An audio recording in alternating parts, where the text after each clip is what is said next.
they have a loud voice. Yes. They blow in a trumpet when it suits them, and it makes you wonder sometimes if some of the time they open their mouth to speak, if they are speaking from a place of fairness, because everybody was out and democracy is under attack because somebody gets a job. Yes, man, this is why I speak how But I speak. this man, the people in the church who bash the government and who come down, they don't open their mouth when they are supposed to. So we understand that there's not fairness there. I tell you something, ma'am. I want to warn these labor rights. Don't you ever think that if I see something going wrong on your side, I'm going to come here and countenance it. Don't think that. And no, it's not supposed to be, because if you're going to be fair and balanced, you must talk the both sides. For the most of us who got the opportunity, I had the opportunity of sitting under the teaching of Faye Ellington, who taught me communication studies. Yes. If you cannot speak about the both side of the issue, then you're just babbling. Quite true. If you're labor right or PNP, you can't tell me, say you see when your husband do something wrong. You know when your pastor do something wrong. And you not see nothing wrong when your leader do something wrong with us. Which is why I don't want them to put no label on me, you hear, ma'am? I don't want them to put any label on me. I tell my listeners that I think that the Labour Party deserves serious consideration for a third term. That's my position. I think so too. And there was a time when I would have said differently as a Labour right. Absolutely. When 2000, the team that came in 2007 under Bruce Golden, people were very happy for the change after PNP was in for a long time. And then we said, okay, then let's see what the Labour Party is going to do. And then when they started acting like they were entitled to Jamaica and they were just saying things loosely and behaving. I remember when Mr. Bobby Montague went up to Portland and disrespect the lady openly, he was talking on behalf of the people in the infirmary. But that was not the way to speak to somebody. We talked about it. Barbara Gludan program was on in those days, and we would come and say, no, the Labour Party going to lose the next election because they have not shown themselves capable of governance. After we not call, ma'am, because we're not stupid. And I said to myself, you know what? As a Christian, I must know when I'm making decision that against my conscience. I couldn't truly. You can't see right and call it wrong. You can't see right and call it wrong. But neighbor, did you hear the young man on your program yesterday who said he's a Christian? And rather than calling out Mr. Golden, the man said Christian cuss. The man willing to put him Christianity on the line. I heard him, ma'am. And this is why I said, listen to me, no. If Mr. Holness curse a bad word, he does not have my support. As a matter of fact, no, that's disrespectful. I don't know if I wouldn't go up to Belmont Road with a placard, go ask for his resignation. But the thing about it is that when you know something is wrong in the society, when a member of parliament is held to a higher standard than the person seeking the highest office. Yeah. And you know, ma'am, we have to be careful to preserve the little values that are left in the society. Yes, we have must be done by those who are at the head of the stream. If the head of the stream dirty, ma'am, the bottom but that's the same thing they are saying, but they are talking about it in the era what they think they can gain political points. And that is my problem. I said to somebody the other day, it's so nice that, the school bus, like say that, it's a good initiative. I hope it works. And, we welcome it. Ma'am, what is wrong with us? I wonder if any of the PNP supporters will put their children on these buses. I really wonder. I'm sure it is there for everybody, and they're going to use it. I wonder if PNP parents are on path. They are on path, ma'am? Do they collect path? They're on path. They will benefit from the solidarity program. They will benefit from everything that is happening. But it's not. I might not like your side because I'm supporting my party. I want my party to win, but it can't be win at all cost. And ma'am, how do you find Damien these days? Let us say we want Jamaica to win. We want Jamaica to win. We want Jamaica to win, ma'am. So whichever party is taking us in the winning direction, that's what we need to do. We want Jamaica to win. And that is what it is about. Nationalism, ma'am. It's about nationalism. It's about nationalism. We have to be patriotic. And there comes a time when, boy, I mean, I tell no lie, my party would want to win, but at Jamaica, me I think about it. Can't be want to win at any cost. And what we are to ask ourselves at this time is what is in the best interest of this country right now. What is in the best interest of this country? I can't see change in the government. I can't see change in the government right now as in the best interest of Jamaica. I just don't see it. It wouldn't make any sense. And as we looked, we are at a crossroad. I was not come back into power. I'm not saying that either. I'm not saying that either. But at this time, I don't see the PNP and their team showing me as somebody who have very good analytical skills. No, I don't see that. They are ready to take the reign of government because to continue. All, they have not been a very good opposition. They have not been good opposition. No. And the opposition is the alternative government. That's what you're used to. Exactly. I don't understand. And another thing again, there's two last points I'll make and then I'll run. The way how the Gleaner is operating, they lost credibility. You are supposed to be reporting on both sides of issues. And when you are going to tell me that Mr. Golden use what appear to be, oh my goodness, if you put that to a pet student, they would have correct the Gleaner story. Well, you know, ma'am, have lost credibility because they tend to not report balance and fear. But, and the next point I'll make, go ahead, neighbor. Well, I'm saying to you that they better be careful because little by little, traditional media are losing a lot of their support. They are losing support. Yes, go ahead. They're losing support. I was going to say, I don't understand what is happening to Damian Crawford. Damian, a young man, I remember when Portia Simpson Miller put that team together. Damian, Raymond, Kern. I, as a Labour supporter, I looked at it and I said, well, we look like we are lining up ourselves to have a system of government where you'll have good governance and strong opposition. So those set of people, Lisa, Hannah, when they came on, I was like, okay, then go. But they just phase out and Damian is looking like a little puppet now on a string. It is a reflection, ma'am, on the leader. Of the leadership of the People's National Party. And you know, let me tell you a concern that I have in Jamaica. I am concerned that the Jamaica Labour Party may become so dominant in government that they rule for 5-6 terms if the PNP don't get their act together. And I don't think it is necessarily good for the country. Well, if it is that they are doing a good job and we can continue to, because but then, ma'am, you need an effective opposition. We need an effective opposition. For the government to perform. You know, the Prime Minister says something, and I hear people running out of context with it. The problem is he said that we don't need an opposition. It didn't mean that we're going to get rid of the opposition party and we're not going to have an opposition.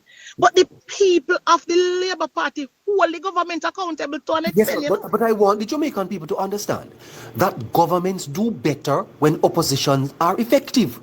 Yes. Governments do better, ma'am, because when the opposition holds them to account, they have to perform.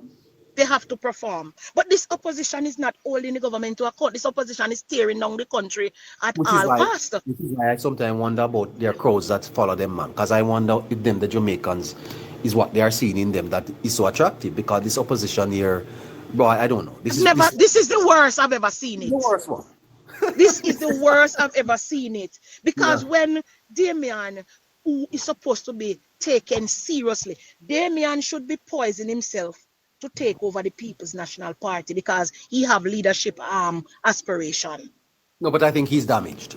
But I think he is damaged. And on top of that, they continue to damage him because they know that he would be the one that would be more popular. So they continue, the top brass there continue to damage him, and he buys the bait. Who do you see over there, ma'am, that can emerge? Lead?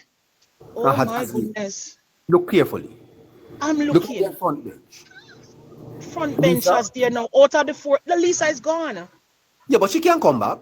Well, if she come what back, happened in Canada? You see what happened in Canada, ma'am? The leader of opposition lost his seat, and somebody resigned. There was a by-election, and he's back in parliament. So political. Yes, he can come back. Yes. So It can remember happen. what happened to Bruce Golding? He too. He left. Yes, Farmer Party. Yes, and somebody resigned, gave him a seat.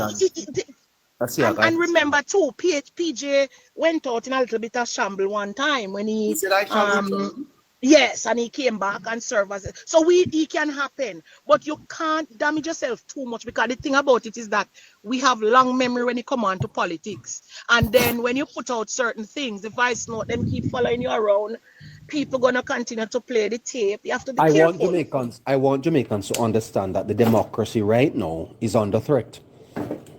The government needs an effective. You see all this lopsided parliament, mama, 1449, not good. No, I think it wasn't good from back in the days, and that is why the PNP was able to do so many things, run us into a lot of overdrive, because there was not an effective opposition. Opposition was weak, ma'am. Opposition was weak. Yeah. We don't want any union. I'm having tongue twisting here. I know what you're trying to say. That one. We don't want a one system running, because that's not all you work in a democratic situation. But man, you have an excellent program here going on. Very informative, and I like the reason. I don't want the Tari to ring the bell a little longer, and we want to hear a little bit of Mutty. No man, okay, when Mutty come on and it starts, it's good. Excellent program. I hope they're listening, and I hope you continue to get support. Yes, we need that. Continue to do what you're doing. And I wish you all the best, and see you later. The amount of people see you later, neighbor. You take care now and be blessed. Just after 6 o'clock. Great. Yes, you take care and be blessed. Bye-bye. Yeah, all right, listeners. I'm not in studio, so I can't play any music. I don't have my equipment. I'm just here trying to see if I can set myself up for later on. Jamaica belongs to Jamaica. I think Trainman is first. Who is first? Jamaica? Yeah. How are you doing? Hey, Trainman. How are you, sir? I'm doing great, Hot day, Hot day, where you are? Yeah, I'm in St. Elizabeth at the present moment, but it's really hot here, You come home? Yeah, I move in between, neighbor. I naturally work in St. Ann, but I'm from St. Elizabeth. Okay. Well, how are things there? What's happening? Well, as I said, there's no rain here at the moment, but I'm listening to the program and always been listening from day one, Someone who would I would say get addicted to the programming. Addicted so much that I love this addiction, my wife, I'm beginning to have problem with my wife at this moment, She's jealous about neighbor. Yeah, we're turning the yard is just neighbor.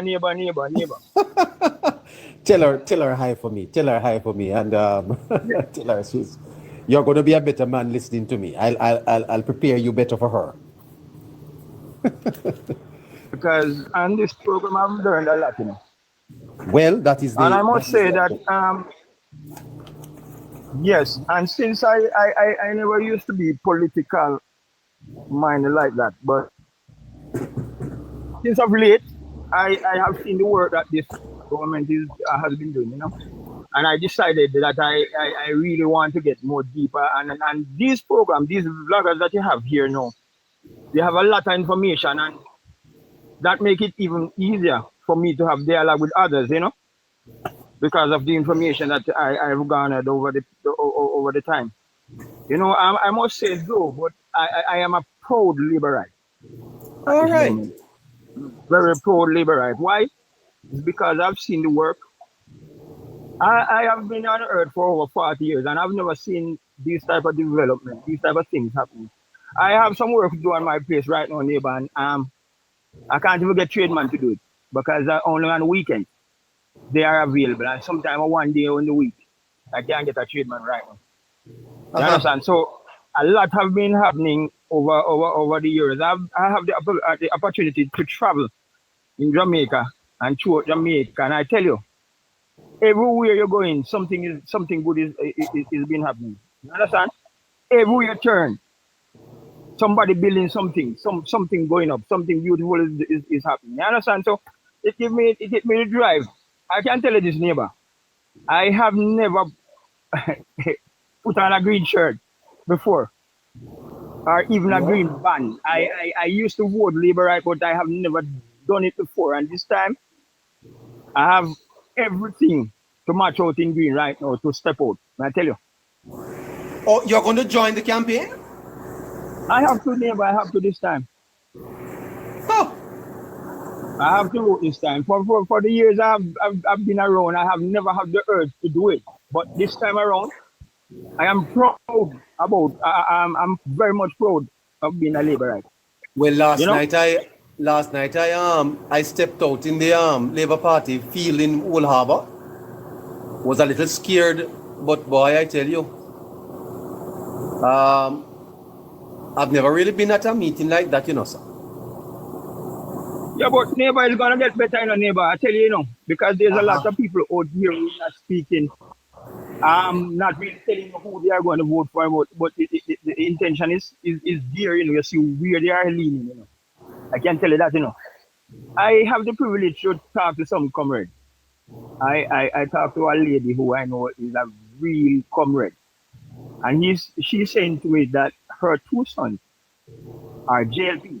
One are in the police force right now, and the way how she sees her son operating and the comfort they're in now, she's not voting for the PNP. She's not going to be voting for the I suspect that a lot of people are going to be making up their mind to support the Jamaica Labour Party. Because I suspect, sir, that a lot of people are disappointed with what they are seeing on the other side. You know, there's noise there, but when you sift through it all, you're wondering what is it that they are saying. So they are saying things, but it's not very clear what it is that they are saying. The messaging is very weak. The messenger is even weaker. And at the end of the day, when they speak, they have to be coming out to defend what they say. That is putting them behind. Well, neighbor, I'm wondering if you remember the story of Babel. I wonder if God is confusing them when it comes to language. Because they are just all over the place, like Mark Bowling said, all over the place. They are making mistakes left, right, and center. It's like they are not prepared for the meetings that they are at. They have some people who you think are very intelligent, but then you realize that, you know, neighbor, you can't step in a room and hear people talking and know who is coming from who is JLP. Hold on, there's a lady here say, I was one of them who held your camera last night. Oh, look at that. Desreen Berry. She saw me last night and held the camera for me. Look at that. Oh, thank you, Desreen. I owe you something. I hope you're not going to charge me. Oh, lovely. Thank you so much. Thank you so much, dear. Mr. Train man, yes, neighbor. Yeah, when I went to that place last night, man, I was like a celebrity there. Everybody know me. Can you imagine? The Labourite, them love neighbor. Of course, neighbor, but there's everybody loves neighbor. What are you saying to me? You might think he's joking on neighbor, but everybody loves neighbor, I know. Even the comrade love neighbor, I know. Yes, I know. One of them, the power line here, going to him next. Yeah, man, even the comrade love neighbor, man, because the thing about it, neighbor, you always... Especially the girls, them. Especially, Mr. One girl, back me up there, you see, sir. One girl Yeah, back man. me Yeah, man. That's what we do, neighbor. and start put So on for your labor right, neighbor. she start put on something for me Neighbor. the last night. Me have to run. You should run, man. No, sir. I wasn't Well, I wasn't from your prepared for support the it at labor all. party, you can't run in the bus. Labour Party girl them big bad. Yes, man. And Labour Party always have the more beautiful girls, you know. Neighbor, no joking. You know one man tell me, sir, say he has been with 7 girls and all of them are labor rights. Yes, man. They're easier to deal with, neighbor. My comrade friend from Portmore, come here. I want to talk to you about the meeting there last night. Come up here. I want to talk to you about the meeting. Remember you were on with me earlier yesterday talking about the meeting? Come up. Walk on.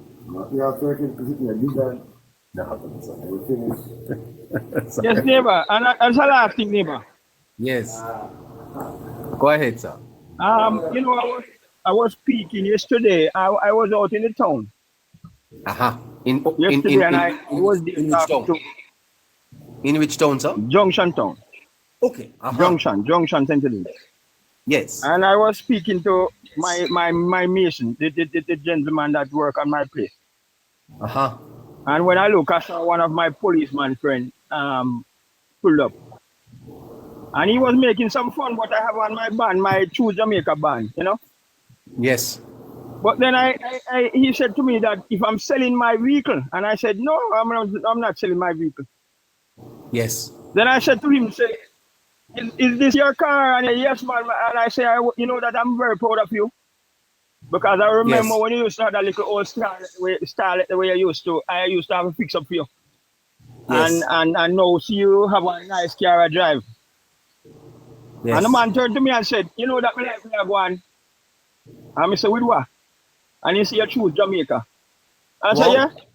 He said, I tell you the truth, if it wasn't for this government, I couldn't drive a nice car. That's what the man said to me, you know. That's what the man said to me, you know, neighbor. I don't feel good about myself. That's a smart man.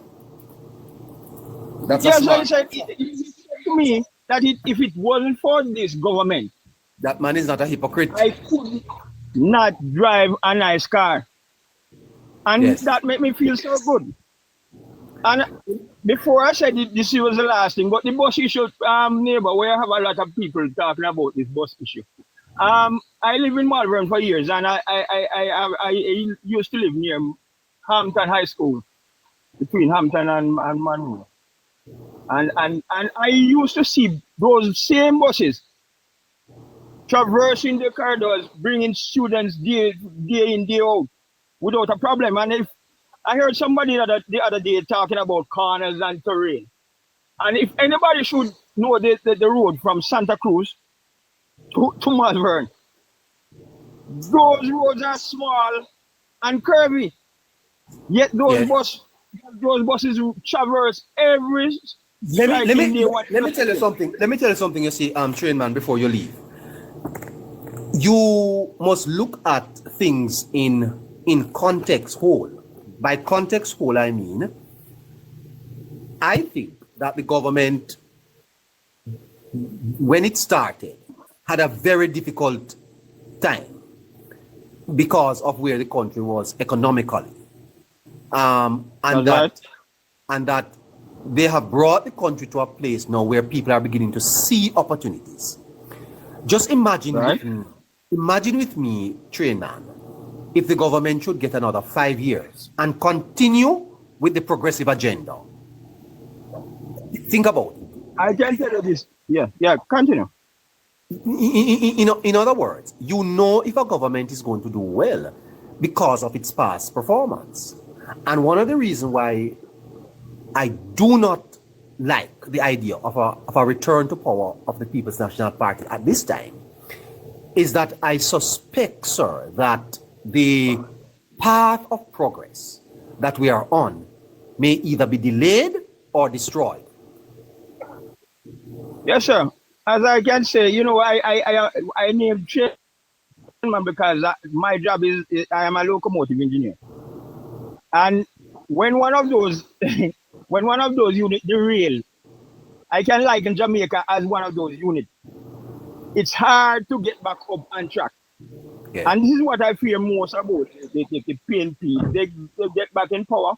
I fear that they will, all of these programs that are in motion right now, that most of them, they will derail them. And then Jamaica will sit back for a long time again. You're going to reset. You would have to, because I know PNP would love to cement their own legacy. And by cementing that, I don't believe in them, that I don't have that confidence in them that they can get this going back again. So I'm taking the firm stand that right now it's in the best interest of Jamaican and Jamaica for the JLP to continue. All right, sir. Gotta run. It is. Yes, sir. Take care of yourself and be strong, yes, sir. Bless up. Great. Bye-bye. You got 8 minutes according to Jamaica. Is your time now, Jamaica belong? Go ahead. 3 minutes. Yeah, good afternoon, neighbor, everybody. Neighbor, I want to find out something. The thing that you guys held last night, it's our region 2 or division 2. No. But you see, you can't start out like that, but talk about you guys. I never hold nothing. The JLP. Jamaica Labour Party. Go ahead now. What did they keep last night? A regional meeting? No, man, you know. So why you asking me? No, I don't know. That's why I ask. It was a gospel concert held by I think it's a divisional, yes. St. Catherine, Trelawney, St. Mary, region is regions. Oh, regions. So how many parts? No. I think they call it, no. It's the comrades. The comrades say it's region. The Labour Party is area council. All right. How many parishes were in that? No. I don't know, sir. I'm not a member of the Jamaica Labour Party, and I don't know. You'd have somebody says an area council. How many parishes? Yeah. Well, I think St. Catherine, I think St. Mary is there too, because I saw Dr. Dunn was there. I don't know. Yeah, I don't know. Somebody said 4. Go and Google it. Also four parishes that are around how many constituencies? Why are you interested in Labour Party business? No, man, they said it's 4 parishes. So how many constituencies? Maybe like 20 something constituencies. No, why are you interested in Labour Party business? No, I'm just curious because if it's 4 parishes and 20 constituencies, JLP constituencies, I expected a larger crowd than that. But sir, where would they put the people? Where would they put the people? No, but that's where would they put the people? The people would still go if it's 4 parishes. They'll go and represent. But where would they put the people? They would go and support their parties, 4 parish. But if more people had turned out, where would the people go? There was a lot of space. I saw the video last night. No, wait, what? Were you there, sir? I was watching your live, and then I was watching 2 other lives. I was there, and I think that I know that ground, and for a regional conference, that was spectacular, almost like a national conference. But it wasn't full because I was watching 2 other lives beside your live. Sir, full is relative because you can't full up a place that people stifle. Okay. You can't pack it in you. Remember that even at the national arena, there comes a time when the police say you can't put no more people in another place here. People have to have the space between them. No, so. Okay, but I just expected. But why is it? I get the sense that you are anxious. You're nervous about the crowd. Why? What happened? No, I'm not nervous about the crowd. I'm just saying it's 4 parishes, so I expected more. Jesus Christ, my brother. All right, let me move past that. Let me move past that, neighbor. Let me move past that. It's a ridiculous point. Let me move past that. You saw the Sunday Gleaner? No. Okay, the article came in the Sunday Gleaner talking about the buses, and I guess the Gleaner got some more information who brought in the buses, El Hydro and Danville Walker. And the bald guy, I forgot his name. He's from NCB. I forgot his name right now. Let me look at it. Let me look at it before I can comment. Yeah, Put that down on my notes. Yes, go ahead. Next point. Yeah, somebody in the comment can remind me. The bald guy from NCB. I said I will look at it and note it. Go ahead. Okay, the point I'm making. Danville Walker made a statement because they quoted him. And they put out a letter that Danville Walker wrote to the minister. And Danville Walker is saying that no inspection was done before the vehicles were brought into the company. Did you hear what I say, sir? I did not read the article. You didn't read it, so I'm just telling you. So when you read it, you will see. You didn't read it. I can't allow you to say something that I'm not able to challenge. So I'm asking you to move on to your next point. I'll check on it and then I'll come back to it. Wait. Neighbor, I've heard people talk about stuff that you don't know about and you still allow it. So why? I'm telling you what I read in the newspaper yesterday. I am not able to comment on this because I have not read the article. I'm not at the studio. I am out on the road trying to see if I can do something here. I don't have no research as my research assistant. I am unable to do it. Please understand. Okay. So I can't speak on what I read. You can speak on what you read, but that is if I have at least a cursory knowledge of it so I can comment. Okay. All right. Maybe somebody else can. Chopper is on. Chopper can comment. Chopper probably. This is not Chopper's program, sir. I am speaking to you. I know. Neighbor, you're trying to censor me, neighbor. The guy spoke for 8 minutes. Not censoring you, sir. I'm only saying to you that I need to be aware of what I'm speaking about. All right. I was talking about the first thing about the meeting. You don't want to talk about that. I'm talking about a different topic. What do you mean I don't want to talk about it? I was at the meeting. Neighbor, come on, neighbor. People are listening and they know you're being biased now because the guy spoke for 8 minutes and now because I'm speaking about two topics. But I'm not cutting you off. But I'm not cutting you off. I'm only saying to you, I am not cutting you off, sir. All right. I am not. So can I continue on what I read, neighbor? No, sir. But then you are so not. So you don't want me to talk about nothing that the two topics I came about. You don't want to talk about it. All right. I tell you what, sir. May I restate? You're not a JLP member, neighbor. You don't want me to talk about anything because I am interested in the facts. I am interested in the facts. It came in the news. It came in the Gleaner yesterday. Okay, let me ask you a question. People can read it. Can I ask you a question, sir? You can ask me a question. I have a problem answering your question. Why are you interested in giving the listeners this information? Why? Because maybe some persons in read the article and they can go and read it right now to see that I'm not lying. No, I'm not asking you about that. I'm saying, why are you interested in giving the listeners this information? Why are you interested in talking about it? Let me answer it. Because Danville Walker and the minister guy, I forgot his name right now, the bald guy from NCB that's worked to the government now. And the minister, Minister Vaz, gave out a statement and it contradicts what Danville Walker and the bald guy is saying. Fantastic. I tell you what I'll do. I'll be on at 5:30. You read the box. And we'll read, yes. And I talk to you about it. Okay, fair? Okay. Fair is enough, that fair enough? Thank you. Next point. Fair enough. No, that's my point. Because it contradicts what you're saying. You are repeating it again, sir. And I'm saying to you that we have agreed that we will talk about it later. All right, you can take the next comment then. You got 8 minutes too. You prepare to give back some? No man, give the next comment and then Chopper will take the rest for the propaganda. Bye. Comrade, go ahead. God bless you, man. Welcome. God bless me, sir. Yeah, man. Let me ask you a question. What's wrong with a political party putting on a gospel concert? A political party putting on a gospel concert? Yes. As a man of God, I don't really see that as a gospel concert, neighbor. Excuse me, sir. What is a gospel concert?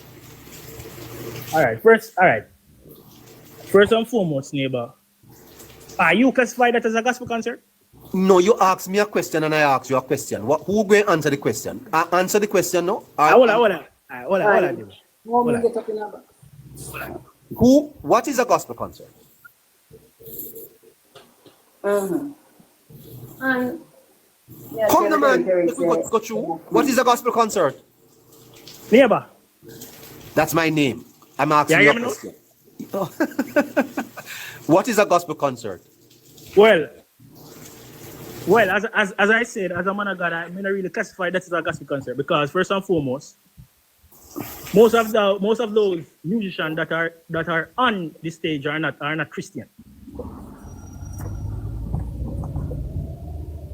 That the musicians on stage are not Christian.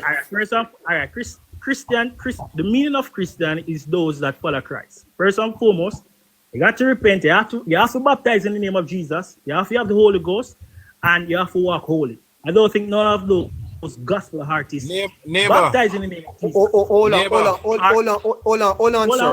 Just hold on. First of all, as a man of God myself, can I respond to that? Was Jesus a Christian? Neighbor, you know, said neighbor. Wait, make that man wait for him time, man. He's gonna wait in time. So let me tell you something. You see, sir. Let me tell you something. Yeah. I do not want you to introduce religion on this program because what? No, I am saying to you, sir. But neighbor, you listen. You're gonna listen to me. I am saying to you, comrade. You're comrade. You're not listening to me. You're a comrade or you're a comrade. Which one? How should I refer to you? Comrade or? You see, that's a gimmick thing you come with anybody. It tells you say you're Christian. Because you asked me a question. Let me answer. You said about baptizing in the name of Jesus. And it clearly tells me that you are from the sect that believes that in Jesus only, correct? Yeah. Let me ask you a question. The apostle Paul on the Damascus road, what was he going to do? What was he going to do? Yes, sir. When he was on the Damascus road, where was Paul where Saul? Where was he going?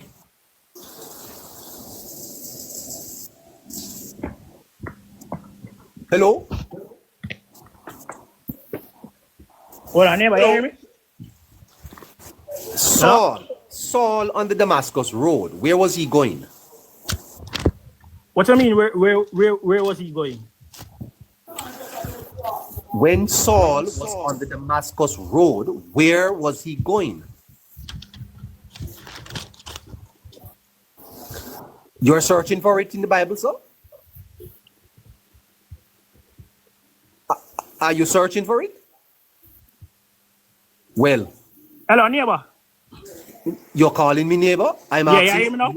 Yeah, where is it? When Saul was on the Damascus road, where was he going? No, but that reach a question. Answer the question, and I'll tell you how absurd your argument is. Answer the question. No, I'm saying that that reach a question. Me know the question, but that reach a question when me I ask you. I'm answering your question about gospel concerts, and I want to teach you something, young man, about grace and the goodness of God. I want to teach it to you, and I seriously want to do it because I realize that you are not very knowledgeable about what you are saying. I teach me about it. Fantastic. Cool. Paul, the Apostle Paul, wrote more than half of the New Testament, beginning from Romans, Corinthians, the letter to the Ephesians, Galatians, Colossians, and Timothy was a protege. Saul, sir, was a persecutor of the church, a sinner. And on the Damascus road, he received a call from God. Saul, Saul, why persecutest thou me? And the scales were removed from his eyes, and he became the Apostle Paul. Hear me, my brother. Hear me, young man. The power of the gospel transcends space, time, individuals, and circumstances. The Spirit of God can move even in hell. Do not underestimate that. Go ahead. Neighbor, all what you're saying, it all come back down to this. If you are not baptized in the name of Jesus Christ, receive the gift of the Holy Ghost, walking upright, holy, you're not considered to be a Christian. No matter how you want, hold on, neighbor. No matter how you want go around the scripture, no matter how you want talk, no matter how beautiful your voice may sound, no matter which scripture you want to quote, that is. I see you have been brainwashed. No, neighbor. No. Neighbor. Neighbor. Oh, we can't get my 8 minutes now. I agree with foolishness. You see, neighbor, they don't want to hear that. You see? Hold on. Neighbor, we can't get my 8 minutes. Hold on, question. Mr. Comrade, I'm just asking you. I want you to repeat neighbor. The things that you said. Neighbor, things that you said that qualifies someone as a Christian. I just want you to repeat what you said. Sorry. I would really love if neighbor give me 8 minutes now, because guess what? Not who is this? It's protecting? This is protecting, yeah. It's protecting. Okay, comrade, let's wrap him up. Wrap him up and then we can comrade. Yeah. You can come back here or you want to stay online? Are you here? You want to stay online? Huh? You want to stay on the line? Okay, go ahead, protect him. Yeah, good afternoon, everybody. Those who are listening. Tari, bless up yourself, youngster. Neighbor, we have to understand, Did you meet Comrade before today, neighbor? Did you meet this person before today? I met him yesterday, yes. Well, met him online. And the one before who said that he wanted to read something, you met him before? Spoken to him here. Okay. Now, you see, I want you to understand something in a neighbor. That this is politics plus. And politics is a very sinister operation, neighbor. And I know that you have a grasp of that. And notice every time that the JLP shows a position of strength, the comrades then come out one by one back of the other, in line. And we have to understand that we hurt our very selves when we fall into such a trap. Now, I understand, neighbor, that you need one color or the other. You're just a Jamaican supporting Jamaica. So sometimes when you speak, the comrades like you. But other times when you speak, those who support the JLP like you. No, we have to understand that the PMP's campaign is in decline. There's literally nothing to grasp on or at. They are now being supported, propped up. Well, it has been for a while, but it is now more obvious by the Gleaner with that article published. So the article published was rubbished by the minister. Now them go take up 3 different statements and I match up the 3 statements and I say none of them no make one. Them take up the school bus and say all bus and cussy and say it will kill our people picnic. They realize that Jamaica was raving against them. Them wheel and come again and they say, all right, too much money spent on the bus. When you realize the 1.4 billion a cater to 328,000 picnic and for them $1.9 billion a cater to 20,000 picnic. Them realize that now work. Then them skip over gone somewhere else now and so they keep skipping and changing shape. You know which entity on earth changes shape, neighbor? Anunnakis. Okay? And those who don't yet know what I mean by Anunnakis, go do some research. They are shape shifters and shape changers. And that's how the devil operates. Now this man come this morning, come say, Paul saw last night on Damascus Road, me at about Wilmington, found God. But that no count. While their leader was on stage preaching, me can't cuss pan you sitting near back of me, you say you're a Christian, a peach BC. And they are trying to make it seem as if, oh, that one they just slip out. Where it slip from?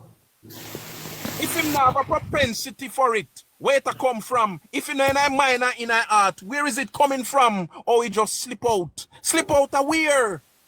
What God is doing is exposing the PMP right before everybody's eyes. Now this man end up with 2 birth certificate. The comrade them want to lead the conversation down a rabbit hole.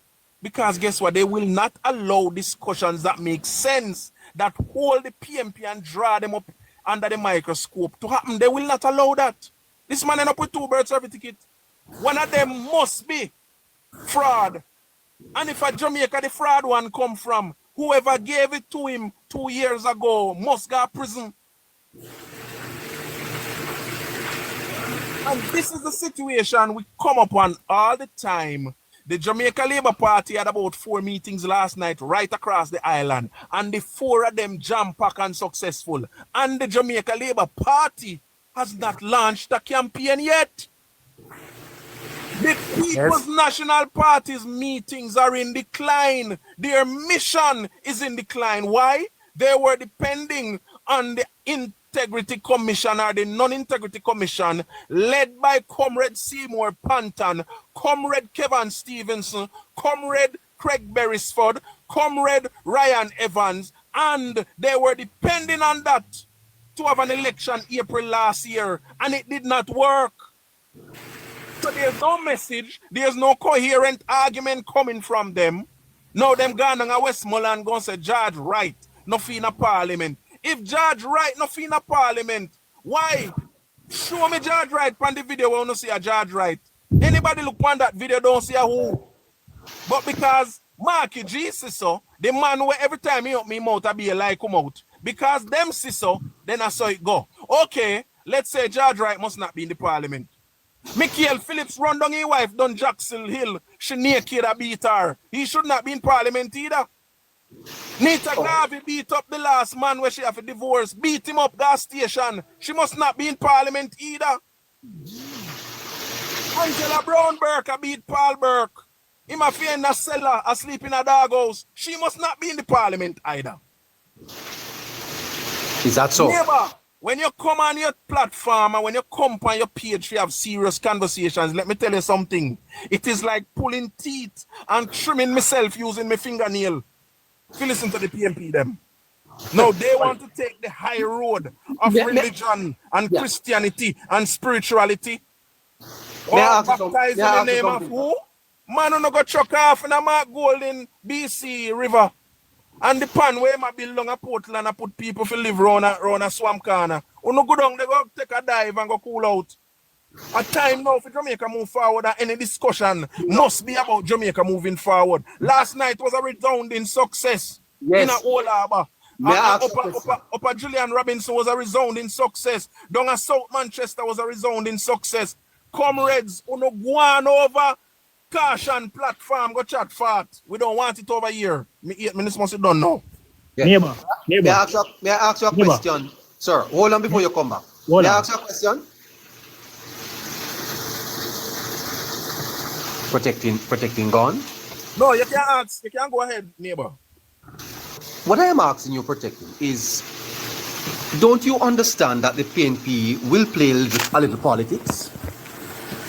No, neighbor. The PMP plays everything is politics. School bus for 328,000 kids. Oh, the kill off them. That is enough politics. Yes. All people 75-year-old and over I get free money where they never work for social pension. Oh, that is nothing. Nobody now feel it. They hardly find anybody on street corner again or about the Anmiggle in the constituencies run by Jamaica Labour Party. The only place you find them people on the corner are in a PMP constituency. But oh, nothing I feel. Why are these people not on the corner? Because them gang and seek training. But nothing I go on. A whole heap of politics PMP play. PMP has never done anything for advance the country. All them do a change name. Just name they want to change. Me hear Mark Golden last night is offering to establish a program for battered women. Babsy Grange open a home an office for every woman in I 14 parish of Jamaica already. You hear the name where Mark Golden say want to change it? For something and that abuse women. All them are going to do a change in name because Babsy Grange build all of them the institution they are ready. This is how the PMP are. Them already change the name and election no come yet. So when they come in, all them are going to do a put on the name on the building and where Babsy done build. And see how them do it. Come on. We need to have serious conversation over here. All right, sir. You staying or you going? Neighbor? No, man, go and listen, you know. True, me. Let us go and listen. Go on. All right. Hold on there, sir. Go ahead, comrade. Neighbor? Yes, remember yesterday I told me said this is not a JLP platform, innit? Right? Well, Belmont Road don't own it, sir. Yeah, but this man come and disrespect. You hear this man has tell me say we must go chuck off, Mark Golden. And stop him name chop. And say yesterday. Hold on, neighbor. You are Christian, you baptized in the name of Jesus, your very life. Me never know about Christianity, me wouldn't accept Jesus. I'm speaking Don't to tell a lie, promise. Me tell you to chuck off in the pan over sentiment. I'm speaking to neighbor. Neighbor, you ask me a question. Neighbor, don't tell a lie, promise. You ask me a question. But you're right there, so you can defend yourself. Hold on, neighbor. You said to me yesterday, said I should get the two candidates, right? You said to me, say, the two other candidates. And say about 10 people text me yesterday and say I should not bring the candidate over here because these JLP supporters are very disrespectful on your program. Oh, so JLP supporters are not Jamaicans? I'm speaking to neighbor. Why you candidate them afraid of JLP supporters? I'm speaking to neighbor. JLP supporters you get a lot of time already. Let us speak to neighbor. No, man, you're talking about me, so I'm talking. Neighbor. You're out of order. Neighbor. All right, protect him. Let him address this situation. So you said that Raymond Price and Dr. Dawes will not come and speak to me, right? Because them say Raymond, because I get a couple messages say Raymond, Damien was over here, and these JLP supporters were very disrespectful. I was disrespectful to him? That's a lie. You are a liar. No, not you. No, not you. You need to go check out down a L. Nobody disrespected Damien Crawford. You're out of order. You lie, man. Why comrades a lie? You don't lie. You can't speak truth. Neighbor, mute this man, Mike, neighbor. Neighbor, mute this man, Mike, neighbor. Allow him to neighbor, finish, mute please. this man, Mike. Allow him to finish. Go ahead, sir. Yeah, back to what I'm saying. And about 10 people text me and say I should not bring the candidate over here because these JLP supporters are very disrespectful. Not you, neighbor. I'm asking you a question. No, not you. The supporters ask for an interview with the candidates? No, neighbor. You know me ask for it, so why? Listen, neighbor. All they have to say is that they want to talk to. They want when they come. They can set the terms, They can say when they come, do not open the box to the callers. No problem. I'd like to talk to Raymond Price and Dr. Dawes. Yes, sir. Okay, but as I'm say, neighbor. I'm gonna give back to them though if they want to come over here because this man speak.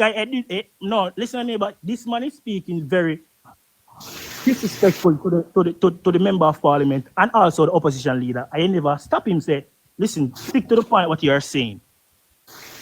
And this man is carrying on. Point out the disrespect. Please point out the disrespect. Point it out. No, and I mentioned it. Is that a disrespect? No, you know what you're saying. Sir, please point out the disrespect. Listen, you know what you're saying. And say, you hear the neighbor, we must go over caution.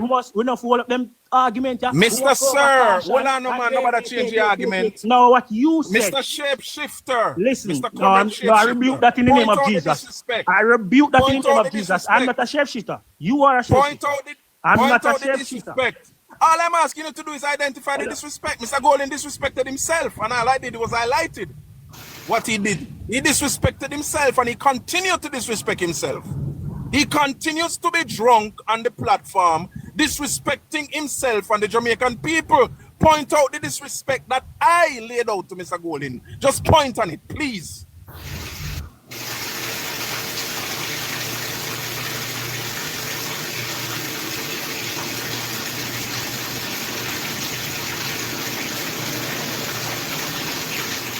All right.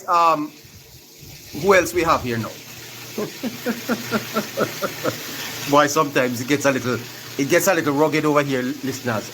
We have to work with it. You hear? Okay.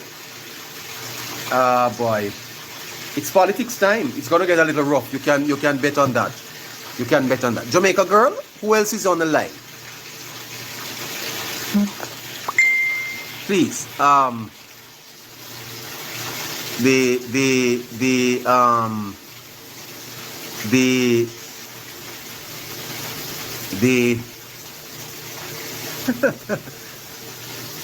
The box is ram with people. Give us a little time, please. We're coming to you. Let's see where we go from here.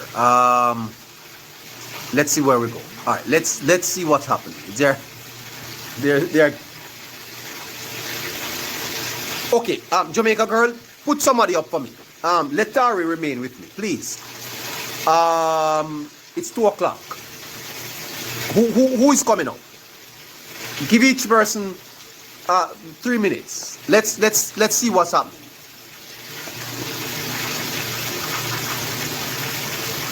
Start from the bottom up.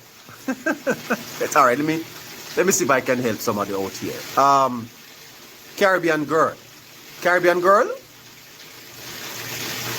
Good afternoon to you, ma'am.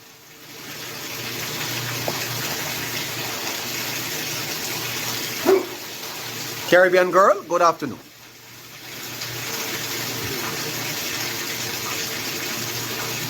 Oh, there's rain in where I am. So my background may be a little noisy. Please bear with me.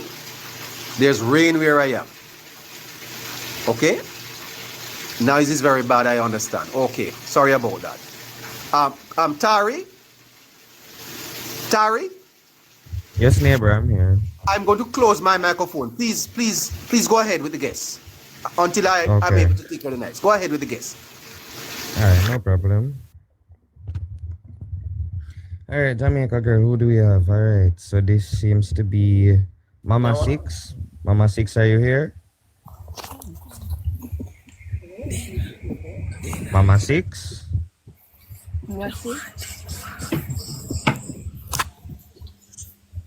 Hello? Hello, we're hearing you. Mama Six, are you here? All right.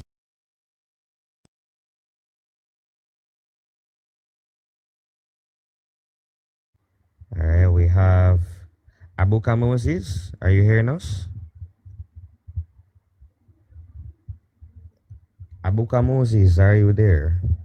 Are you here? Boy. Guys, I beg, when you not come up in the box, please unmute the microphone. I beg. Abuka Moses. Alright, doesn't seem like she's here either.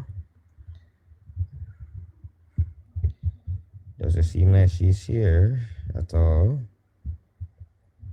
Let's continue. Oh, Horatio. What's up, Tari? What a go on? What go on? I was just here listening to the two gentlemen that before. The one that talk about the Gleaner article pertaining to the whole saga thing that they created. Mm-hmm. So I want to advise neighbor before he entertain the argument, he go and listen to the minister even this morning on Cliff Hughes. And you will get a full update what take place. And don't listen to them people who are come spread them misinformation and them lie and them foolishness over nothing at all. Because them keep on say corrupt. The question more asked, they know what I think neighbor to highlight to these people, you know, what the meaning of corruption in the academy, they know what the meaning of corruption. Because they keep on coming and say corruption and the minister do this and the letter they not had enough and one bag of something. Is it the whole thing that matters, you know, the boss them day here? It's not like the money gone somewhere else and the bus them cannot be found. The bus them there here and what them need for go read up about the procurement process and what the minister can override and what the agency can override and all of that. Because I guess who giving them the information not educate them the right way before them come out in the public. And this gentleman come up and ask about how many parish in the area council to me. Is it that matter though? Every time the Labour Party do something that look exceptional, PMP get nervous and them say them have the spot.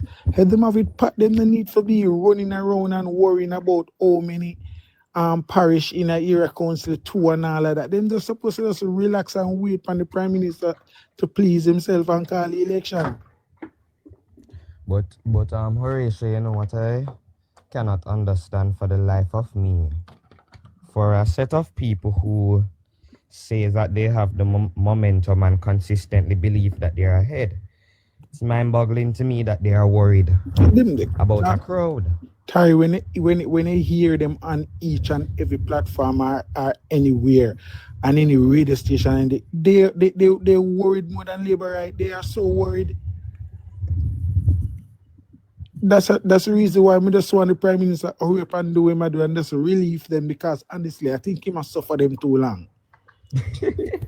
For real, he must suffer them too long, and that's the reason why as the Prime Minister said, Mark Golin are going at political junk, the political scene and get him drunk. You need to release them, just release them and them stress, man, because I tell you, some of them are going to, when they listen to some of them bloggers, and I hear say, yo, where them people get them information from? Because they believe it with them heart and them soul, you know, because if you can come on a platform and you give a scenario or a statement about something will not happen, that you want somebody to believe, yo, and you know, the funny thing, story, I don't know if anybody realizes that the same way Mark Golin hacked and react is the same way the supporter them hacked. Yes. Even a while ago, the brother we are come talk about the people who do the gospel concert, they are not Christians. Yo. Oh my. Some real people. I never knew that was our determination to make. Yo. Some real people in there. British Ontari. We ain't seen nothing yet. Remember telling you know, the problem that the PMP has, you know, are people like myself. Me grew up in a PMP yard. And the people and we are turned back PMP. That's a real problem they have. Because guess what? We know them inside out. I can tell you firsthand, the PMP is a cult. It's a demonic cult. My grandmother always tell me that for you protected. This man come and say, you have to baptize in Jesus. He is following the devil. And he's talking about baptizing in Jesus' name. He might follow back at the devil and support the devil. And he's talking about baptizing in Jesus' name. And when the conversation usually reach those parts, they cannot me ask him, all right, him gone. Me ask him to point out to me, where was the disrespect? All I did was repeat the things that Mark Golin said. And some things that are happening. And him say me disrespect. Why? Because for the PMP, their rule is, don't talk about the wrongs they do. Don't talk about the skullduggery them do. Them no want to talk about that. They want to talk about JLP. And you must aid and abet them in talking about the JLP. But you must not highlight who they are. And that is the problem they have up until now. Because they have not presented themselves as suitable alternative. Them only want to talk about the JLP. Mm-hmm. And it not work for them. Because people want to know, you cost them your money. We are the first, this one government to perform. And they realize that they are protected. Okay. The rain has subsided a bit here. Jamaica girl, let's move on. There are 10 persons waiting. Okay. Tari, stay with us, and we're gonna wrap up this segment. If we can talk to some more people. Protecting, thank you. Yes, neighbor.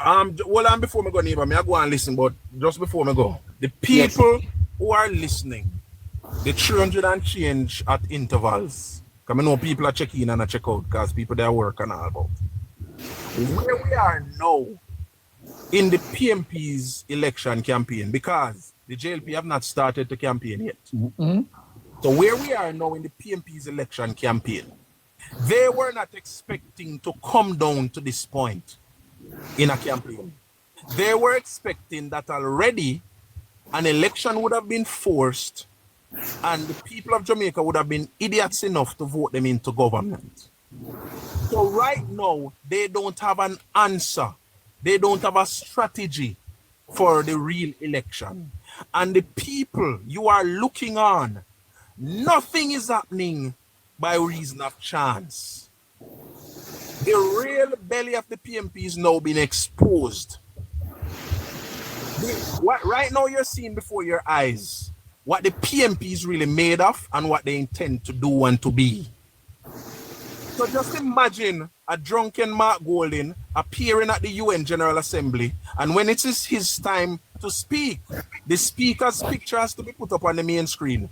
Just imagine that the organizer for the UN Council, the only picture them can find of Mark Golding is him holding the chain around the black man's neck, and he's speaking at the UN. Just imagine that something goes wrong at the UN General Assembly and the mic goes out, and by the mic chick back in your ear, BC. Just imagine that. Just imagine all of that. And I leave you with that today. Neighbor, you can pull me down. I go and listen. Lovely, sir. Take care of yourself. All right. Who is next there? Barrett. Barrett, good afternoon. Good afternoon, sir. Good afternoon to you. Yes, sir. Yeah, where are you in Jamaica, ma'am? Westmoreland. You're in Westmoreland. Fantastic. What's happening there? Yes. It's raining in Westmoreland? No, I haven't started yet. Oh. Tell me, what's happening? So, Mark Golding have Golding lock up Mr. Warmington.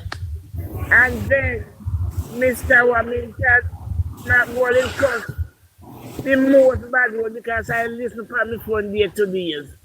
And no one lock up Mark Golding. The Mark Golding must feel lock up, disciplining and lock it up, learning manners. See how they can do Warmington. And everything Labour right do, Mark Golding them put in, but them brain. If you learn manners, ma'am. Yes, sir. What is manners? If you learn manners. Yes, I want him to learn. I want him to them to lock him up and learn him manners. See how they do Warmington. Oh, but Mr. Warmington was not locked up. Then he like arrested. No, they did not. And last night in the program, let me listen to the program last night too much time. They pan the program so to me drop asleep. And this man, you know, they have the pandemic that talk about how Labour rights are concerned. What happened to them people there? What wrong with them? We learn the manners. Yes. Well, you have to get it right though. Mr. Warmington was not locked up. Yeah. But they say if he forgivement. Yes. But that is foolish. It's not wrong with the PMP boss. What wrong with them when they not fair behave so? Why them not behave so? Me they put me phone day upon day, you know. Me not left me phone and me listen them. Me listen both sides. But them is the worst. It's the worst people that ever broke up on. Already gone because me have voted for much here. And me born, me have voted for Labour right until now. I never hear Labour right party go like our PMP party I go on.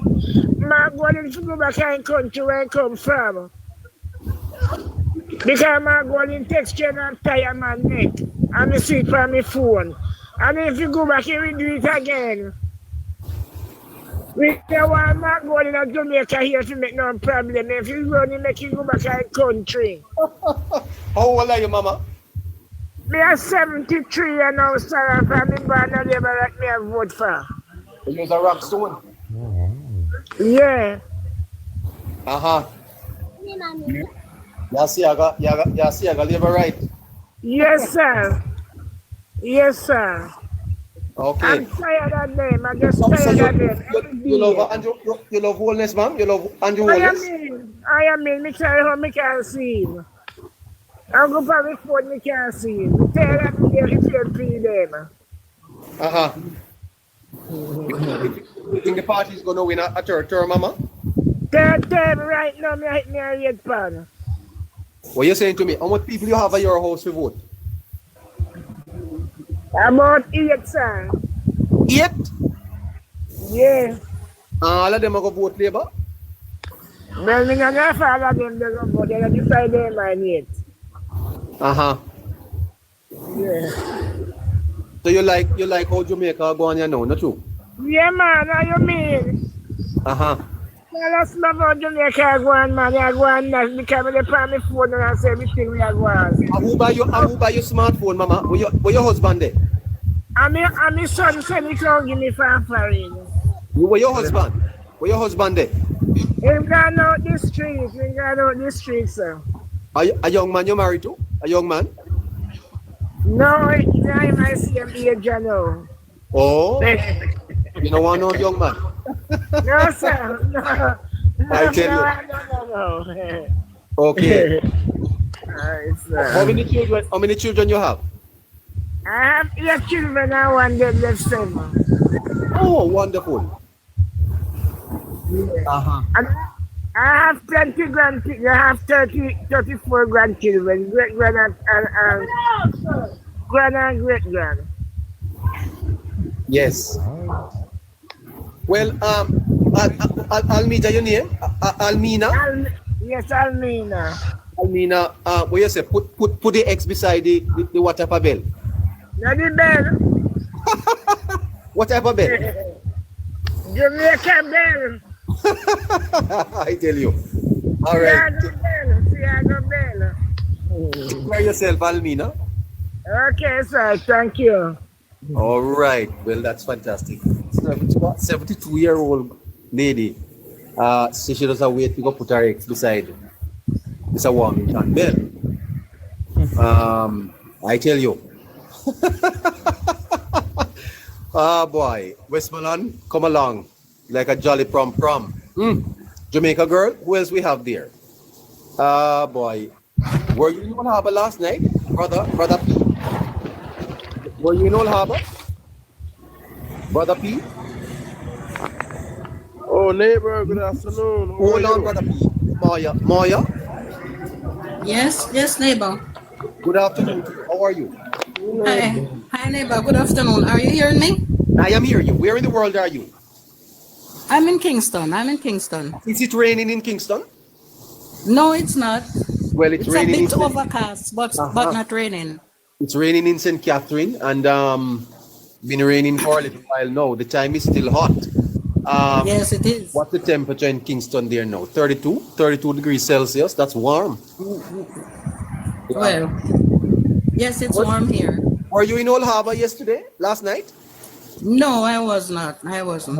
Is your name Moya? Is your name Moya for real? No. You know that that's my username. Pardon? Hold on. When I saw your name Moya, you brought me back to some memories in a man. Really? Yes. As a matter of fact, I thought it was her. I once was in love with a girl by that name, you know. Wow, she must be a pretty girl. A very beautiful girl, but Okay. they not take her away from me, ma'am. So why you allow them to take her from you? Never Why did no you money. allow that? Broke.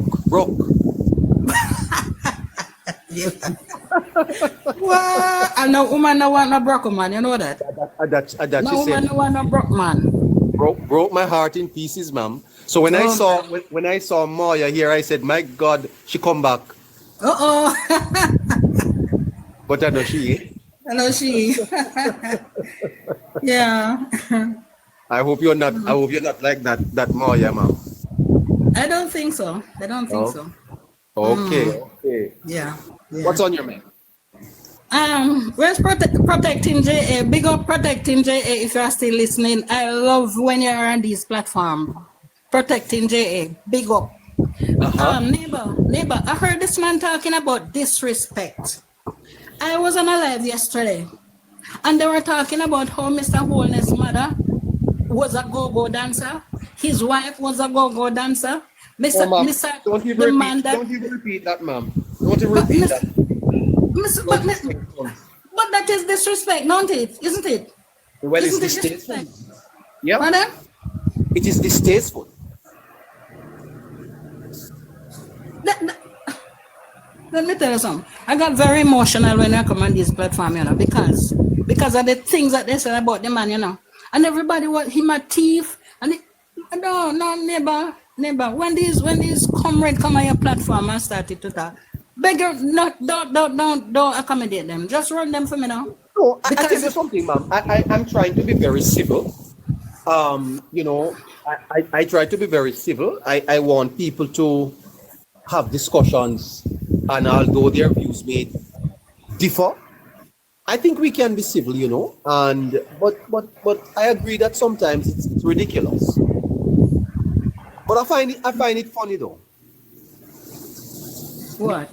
Because the comrades are listening to the program. You hear the man say almost 10 people text him yesterday and tell him that he must not allow the MPs from the PNP to come over here, which means that they're listening, ma'am, and we want them to listen. Yes, they're listening, but when I'm talking about the disrespect part, Mr. Holness a thief, and when you ask what in thief, nobody can tell you what in thief. The Integrity Commission, him thief how much 3 trillion and all those things irritate me, Yeah, them things irritate me, neighbor, you wouldn't even understand. Well, there's a sense, ma'am, that desperation is setting in. It appears so.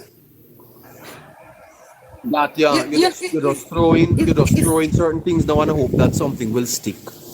If I was allowed to say what I really want to say on this live, you see, neighbor. Well, but I can't.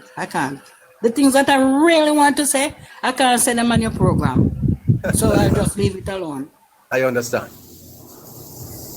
But when they're coming to talk about disrespect, no, neighbor. Anyway, since I can't say what I really want to say, it's okay. You can take me down, please. Take care of yourself. Bye-bye. Tari? Thank you. Neighbor. Yes, neighbor. I'm still here. Were you in Old Harbour last night, sir? Neighbor, I wish I was there, but I could feel the energy from my bedroom, neighbor. Oh, you were watching from your bedroom? Yes, man. Well, what are your thoughts? My thoughts, neighbor. Let me tell you something, man. You see that gospel concert? Excellent. A plus, 100%. And neighbor, what stood out for me and resonated with me so much within that concert was the Prime Minister's speech. But there's a specific aspect of his speech where he used 3 scriptural verses, neighbor. That is what stood out for me, neighbor. The 3 scriptural passages. The first one was Psalm 19, verse 14, where he was singing, "Let the words of my mouth and the meditation of my heart be acceptable in thy sight, O Lord, my strength and my redeemer." And yes. After that, neighbor, he used Proverbs 12, verse 22, where it says, "A lying lip is an abomination unto the Lord," right? Let me see if I can find back the rest of it. It was Proverbs 12, verse 22. I want to find it quickly. "Lying lips are an abomination to the Lord, but those who deal truthfully are in his delight." And he was referring to the fact that the government has a responsibility to deliver truth to us as a people. And then the final one that he used that really sold it for me was Matthew chapter 7, verses, I believe it's 24 to 27. Yeah, when he was speaking about the idea from the People's National Party about the swamplands, and it says, therefore, whosoever heareth these sayings of mine and doeth them, I will liken him unto a wise man, which built his house upon a rock. And the rain descended, and the floods came, and the winds blew and beat upon that house, and it fell not, for it was founded upon a rock. And everyone that heareth these sayings of mine and doeth them not shall be likened unto a foolish man, which built his house upon the sand. And the rain descended, and the floods came, and the winds blew and beat upon that house, and it fell, and great was the fall of it. Neighbor, when I tell you that those scriptures especially resonated with me so much, like just the Prime Minister's application and use of scriptures in his presentation to bring across his point, neighbor, that resonates with me so much as I would say, a child of God, a Seventh-day Adventist Christian, neighbor. Trust me, that resonated with me so much. Additionally, the final part too, where he spoke about the fact that politics is like liquor, right? And because politics is like liquor, you can be drunk on power, but even the fumes of power can make you even so drunk. Neighbor, hey, the place mashed up last night, neighbor. Trust me when I say that. The place mashed up. And what sold it for me was Currency tapping the mic. Yo. Hey.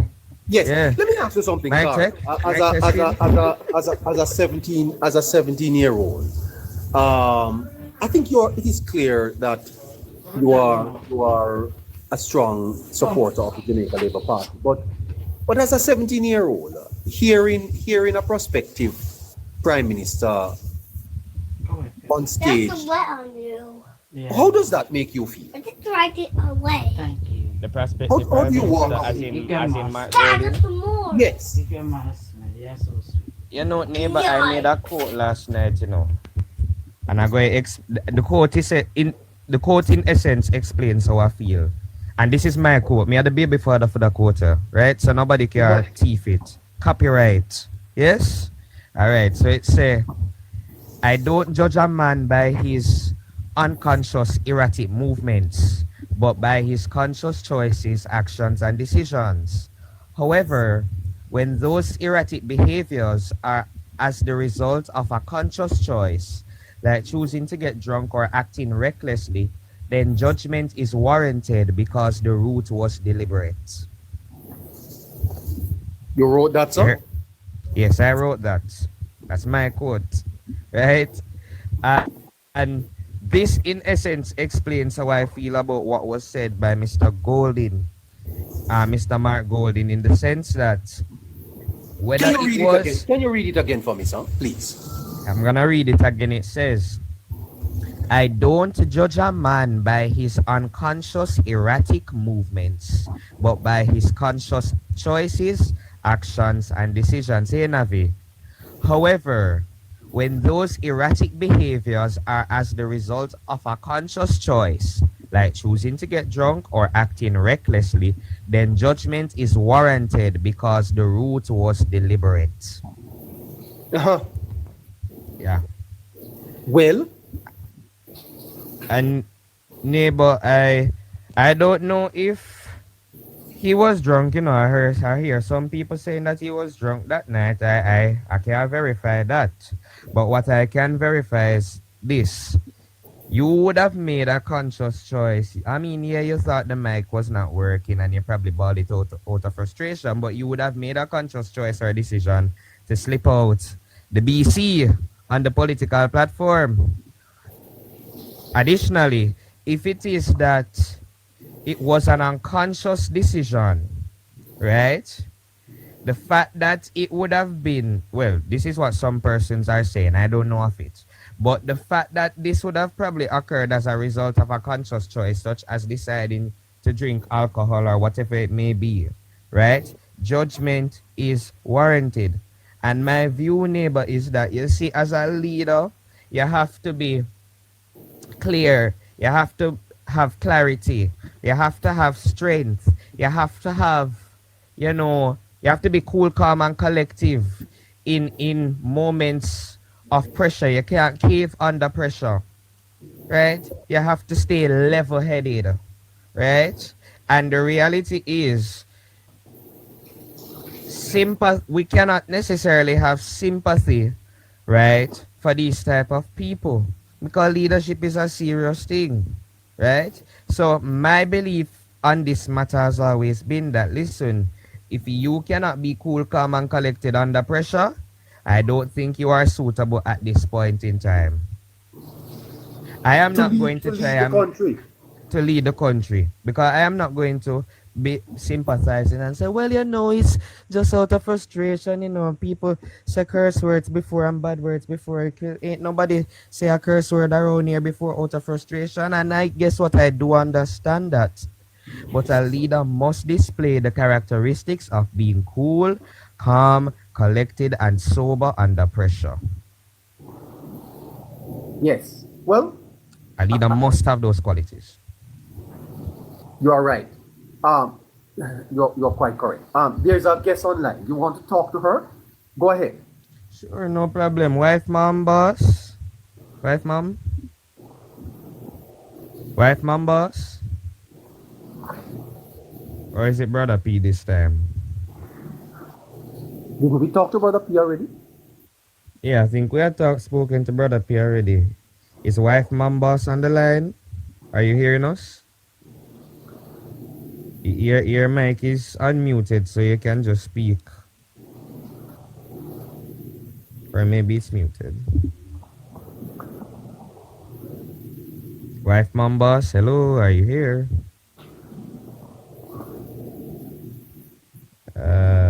Jaja. Yes. Okay, we have, all right, it does appear that she's here. Brother P? Brother P?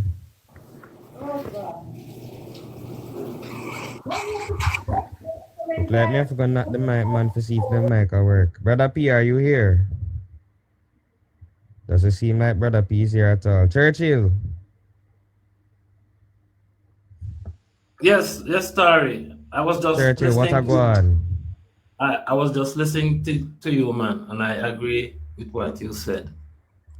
You have to take responsibility of your actions and decisions. And you know, them say sometimes, you know, when a person say things in their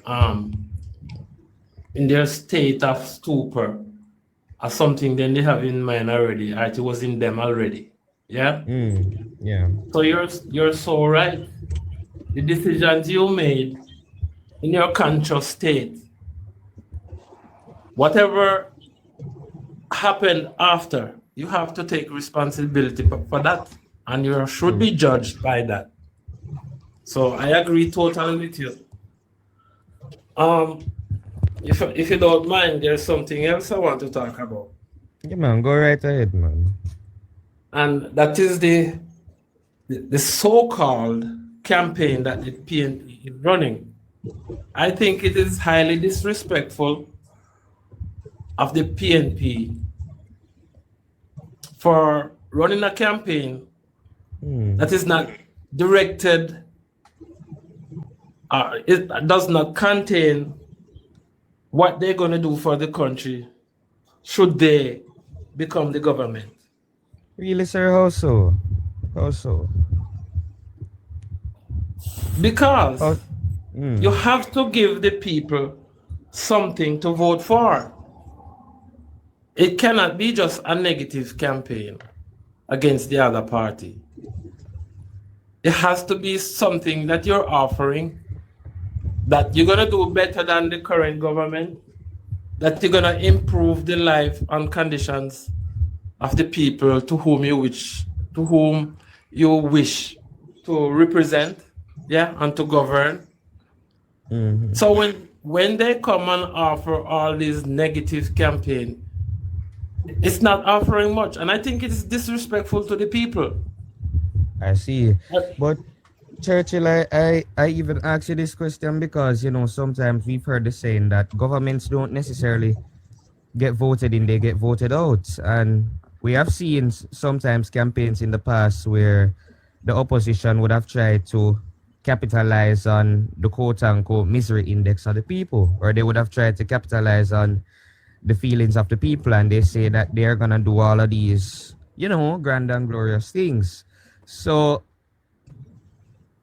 what exactly are we saying? Are we saying that, for instance, when Mark Golding says he's going to use the Pro Box and the air wagon to transport the students as opposed to the rural school bus system, are we saying that that is not him telling the Jamaican people what they're going to do, or what exactly? Well, if you're gonna offer that to vote out the current government, then it shows that what you will be doing is not worthwhile, because you have to come with a better offer than currently what's the situation. Mm-hmm. It doesn't make sense. You're offering wagons and AD wagons and whatever the wagon it is to transport children, which is a it's an inferior offer to what the current status is, right? So it don't make any sense. Yes, I understand people do vote out governments because some governments are not performing to what the people want, and you vote them out of power for that purpose. But this PNP campaign is not offering anything better. I don't see it. All they're doing is spreading propagandas and lies, and it shows that they're desperate to get a message out there. But if I were the PNP, I would quit offering negative messages and offer something positive to the people. Yes. But Churchill, would you say that even the propaganda sometimes that you say that has been spewed by the PNP, would you say that it has resonated with the people? Because I know sometimes as Jamaicans we tend to like the kias and the cuscus and the all the yaga behavior sometimes, and would you say that they are feeling what is all of what the PNP is saying? Would you say that people are too caught up in the whole kias business? Would you say that we have gone past a point where we want to logically, reasonably care about actual things? Well, I tell you, I'm coming from the 70s now. I was a teenager in high school in 1976. I left high school. That kind of shows my age. I was around. So we come a long way from the violence. Yeah? Yeah. But we still have not adequately matured to a point where we can make really conscious decisions. I'm saying that in general, to make conscious decisions about our votings. A lot of people still do not vote on issues. A lot of people are still, unfortunately, buying the lines given by the PNP. They're not on substance, really. And this diehard thing and loyalty to a cult is unfortunate. If we as a country, we are about to make serious decisions about the direction of this country, because I think this, more than any time, is a serious inflection point. It's a very serious decision we have to make. And if we should go back to the PNP after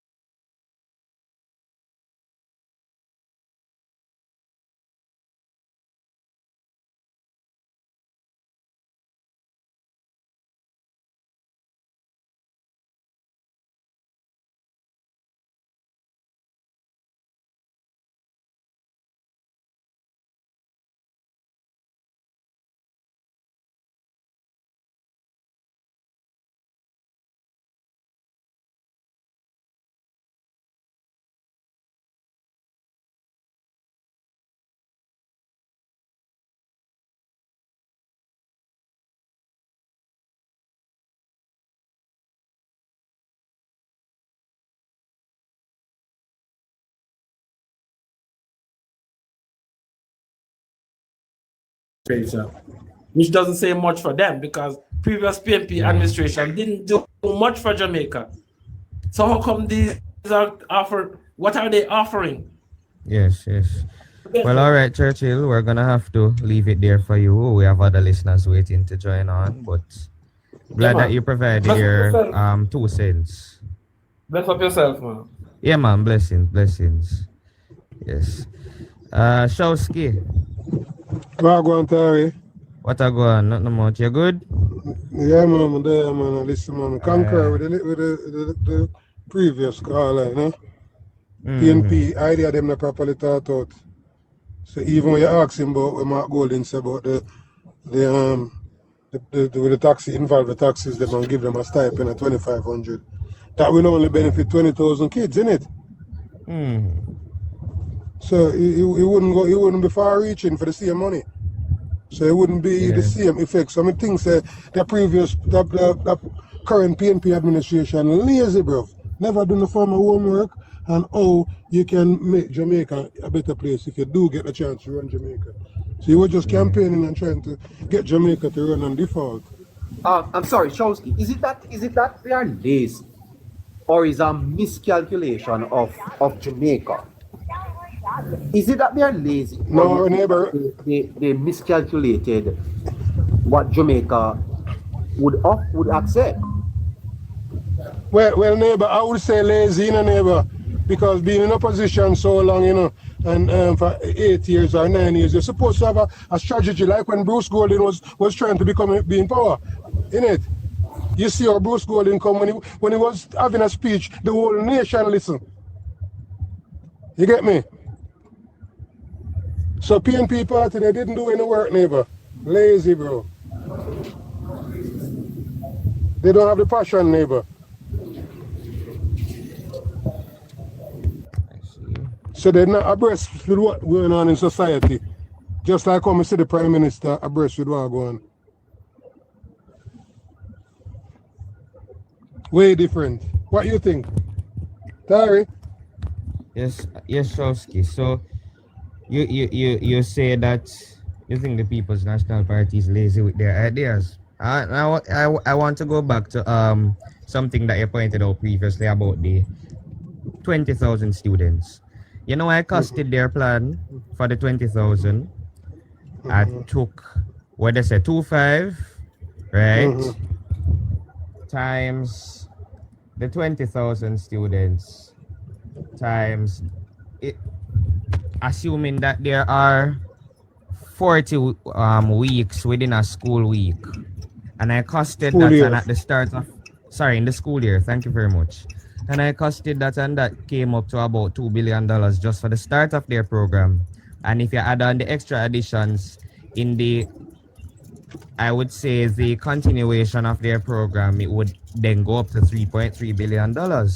So I want to ask the People's National Party, what is happening for the maths as it relates to your ideas? Who is costing these things?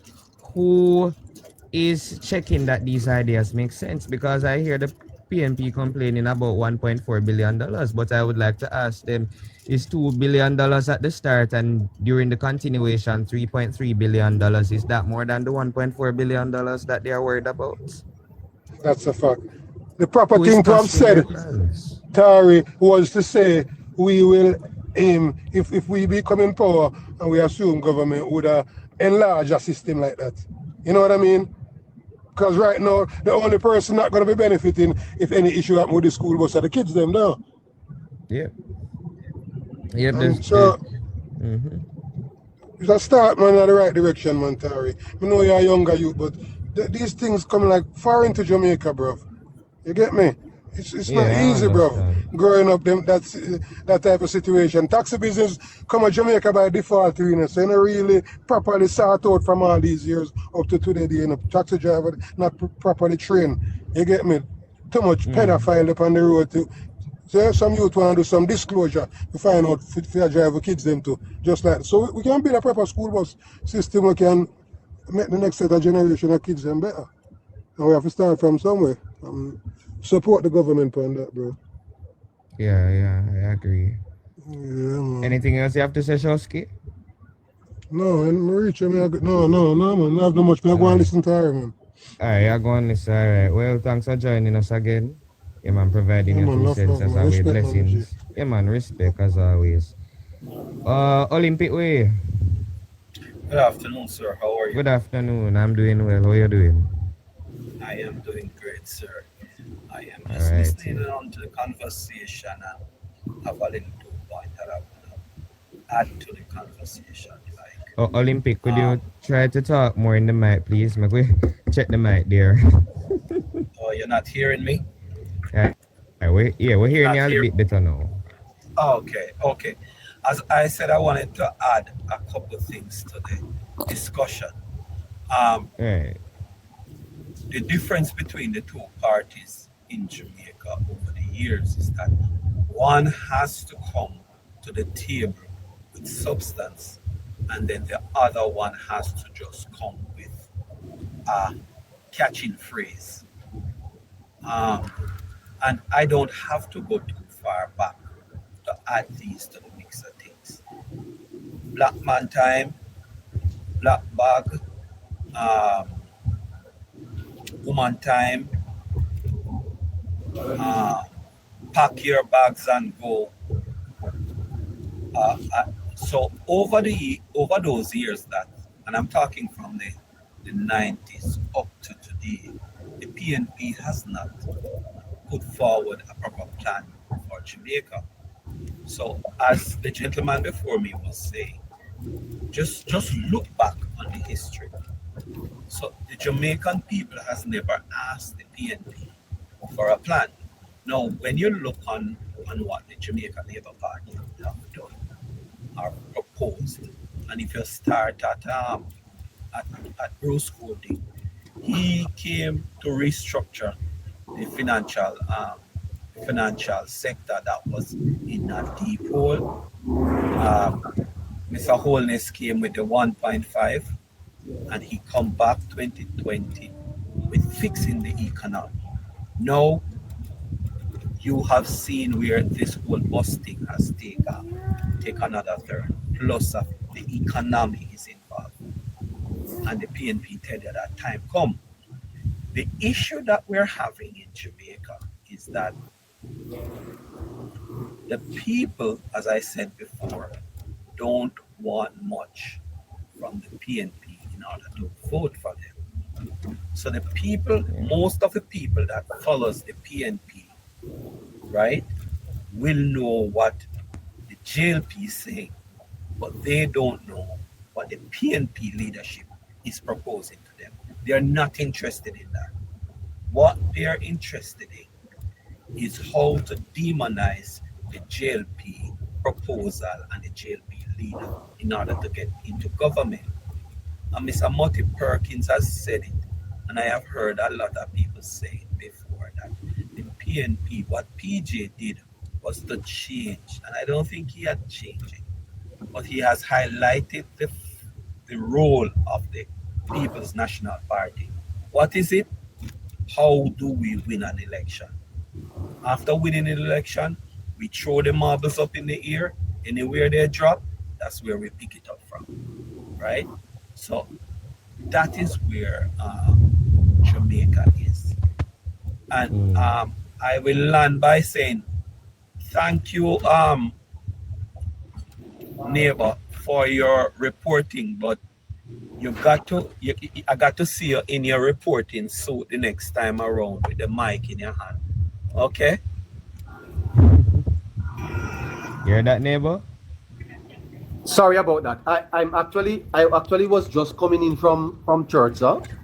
Grabbed my phone and my laptop because I was getting sounds from the ground that the meeting flopped. And I said, it's a Labour Party meeting flop. I am going to have to cover that. Yes. I can tell you something. It was far from a flop.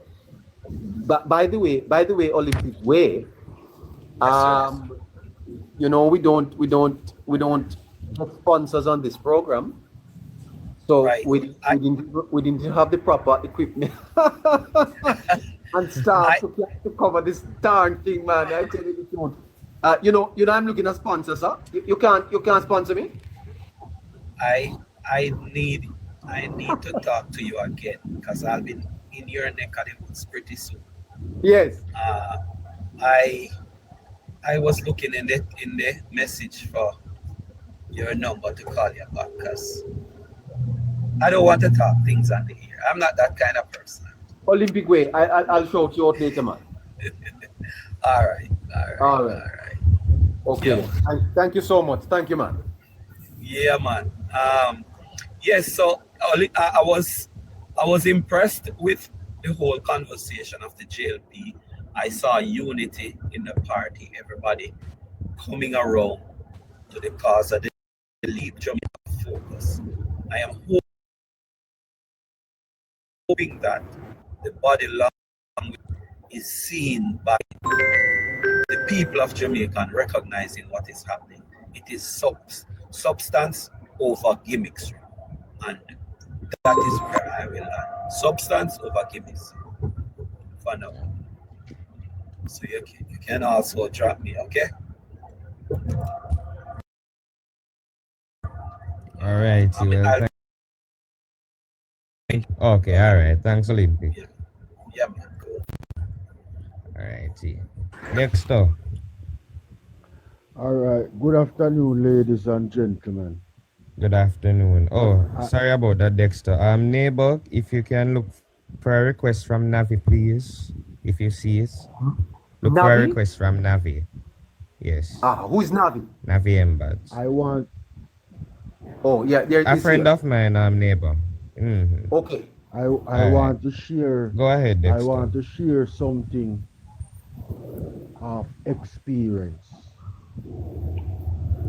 I live in Northern Trelawney for more than 33 years. And that constituency ruled by PMP for how many years? I live on the road where a farmer MP live. And you can look on the road and go in some of the potholes and it reach at your waist. And that's the road where... Hold on. Tari? Yes, neighbor. Yeah, please tell the listeners to tap the screen, send a GIF, and share the live.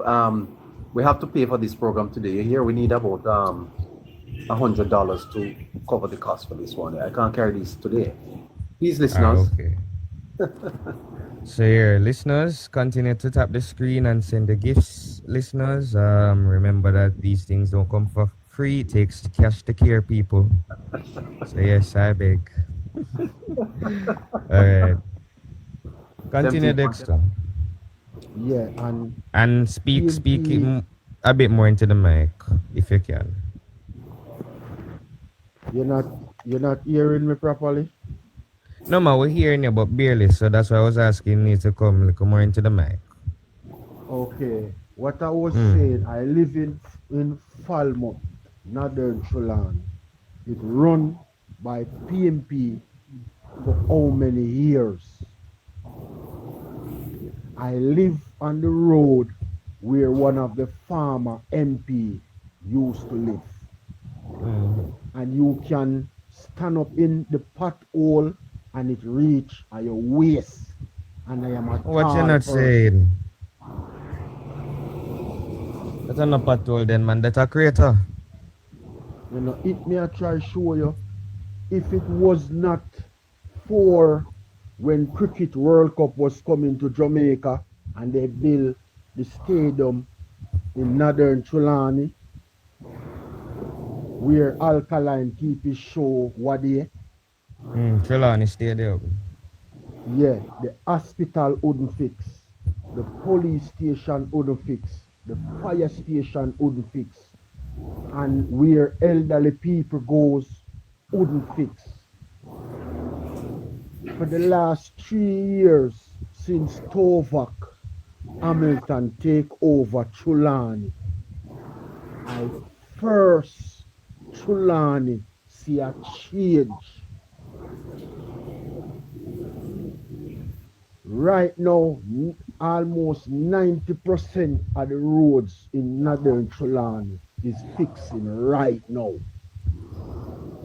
Oh, what you're not saying? So you're supposed to be able to drive on them soon and very soon. 90% of the road them are fixed. Right now, you can drive on most of the road them right now with ease. Okay. One That is thing awesome. why me love labor right. Labor right do not give out hands out. Labor right provide you with a work, so you go work for it. Right now, last year, a diabetic PMP lady dead. And bet you can't tell me what kill her. Why? Dexter, I can't tell you what killer her now. What happened to her? Surprise. Kill her. Surprise? Surprise. What do you mean by surprise?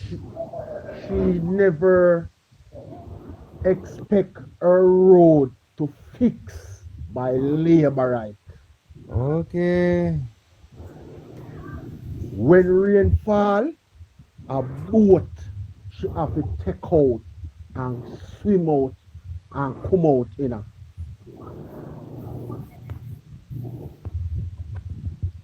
And since last year since Tova take over the road fix and she drop down and dead the same day when you see the road a fix.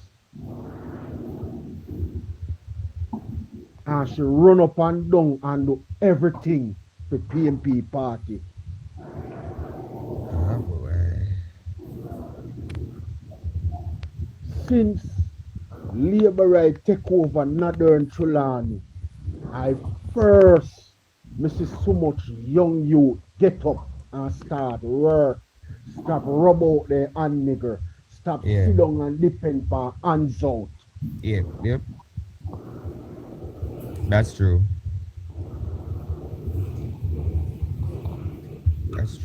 So right now what me see Mark Golding a do, if Jamaican people now wise up, Jamaica are going to end up like America.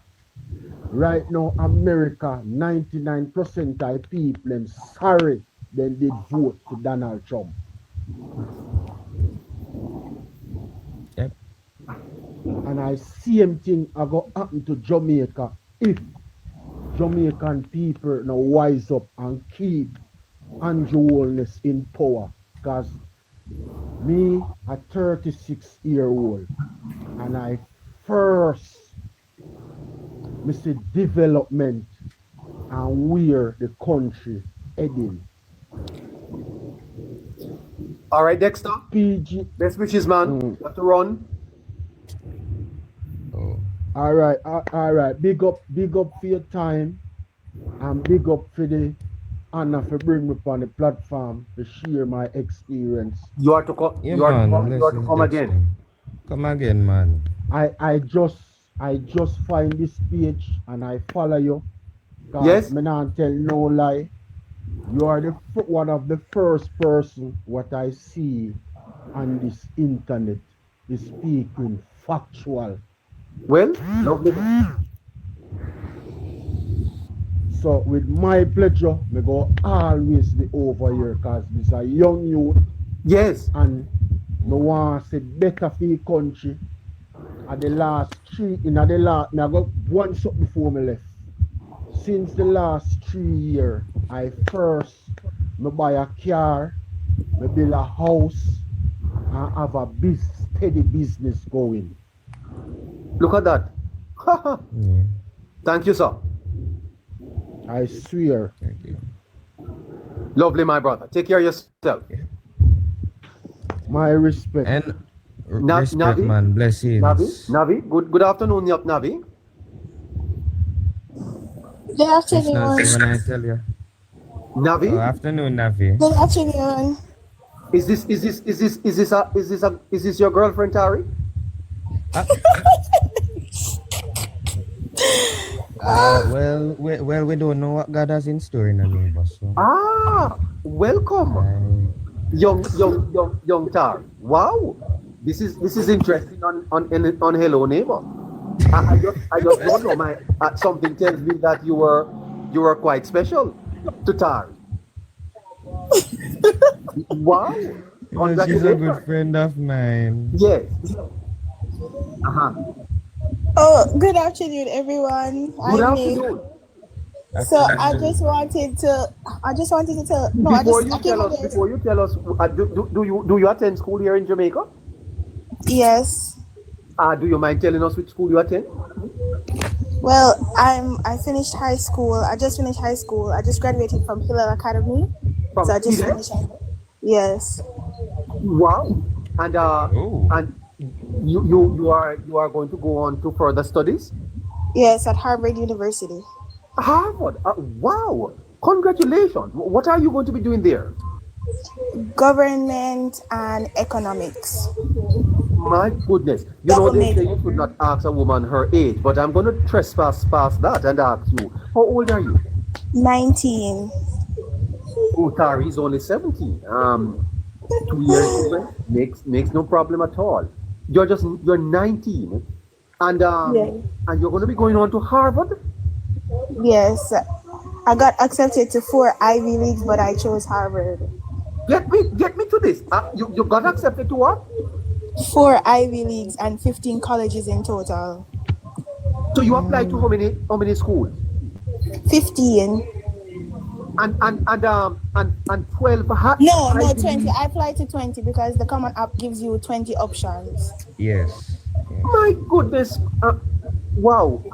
So tell me a little bit about why you chose to study government. Because I always wanted to be a senator, and at first I wanted to be like to work at the White House and be a part of their press corps, but I said recent events in the country, like this election cycle, has opened my eyes to say I go to school and I'm coming back home because the country needs young minds to run it. Hold on. So you are in Jamaica now? Yes. Before the school year starts. So I will leave when the school year starts. Yes, and when is the school year starting? August. You are hoping that the elections will be called before August? If it is called even when I'm at school, I'm coming back to vote. You are going to vote in this election? I said even if I leave, I'm coming back to vote. You are an Ivy League student. You are heading off to Harvard, to one of the best universities in the world, to study government. Government, you said? Yes, and economics. And you are coming back home to vote? Yes. Because you are so impressed with Mark Golding, you have to come back and vote for him, huh? No. No? I'm voting for Andrew Holness. What you saying to me? I wish I was in the studio. I would have to play a music. Tell me, why are you so committed to this process that you would leave for Harvard and come back to Jamaica, pay your plane fare just to vote for Holness? This is. I wonder, Jimmy. Listen, take a break here, listeners. Comrades, share this live out. Share this live. I want all Hope to be listening to this now. Dr. Campbell, Damian Crawford, Gabriela Morris, are you listening? This is breaking news. Put this on. They're not recruiting her, no. That will not happen. Not under my watch. Who is me? No, neighbor, not the PMP will not be recruiting her. Nope. This is amazing what I'm hearing. This is amazing what I'm hearing. We have to choose Jamaica in the Hello Neighbor. We have to choose Jamaica. Yeah, we have to and I'm leaving, and I want to come back to a Jamaica that is in 5 years that is more progressive than now. So I have to choose my future from now. The future is not. Hold on, you're going too fast. I want to tell my listeners that to get accepted to an Ivy League school, you're top notch. You have to be at the top of your game. And this young lady is what a fantastic afternoon this. I can come back on later, I'm not going to be coming back. This is enough for you for today. This is enough to wow, goosebumps here. Wow. And I also want to say that I got early acceptance to three of those schools. So you have a period where they call it a special letter. So I got 3 of them. Fantastic, my sister. And what are you? Why are you interested in politics in Jamaica? People with your skills and ability, they tend not to be as interested in the politics. What is it that interests you in the politics?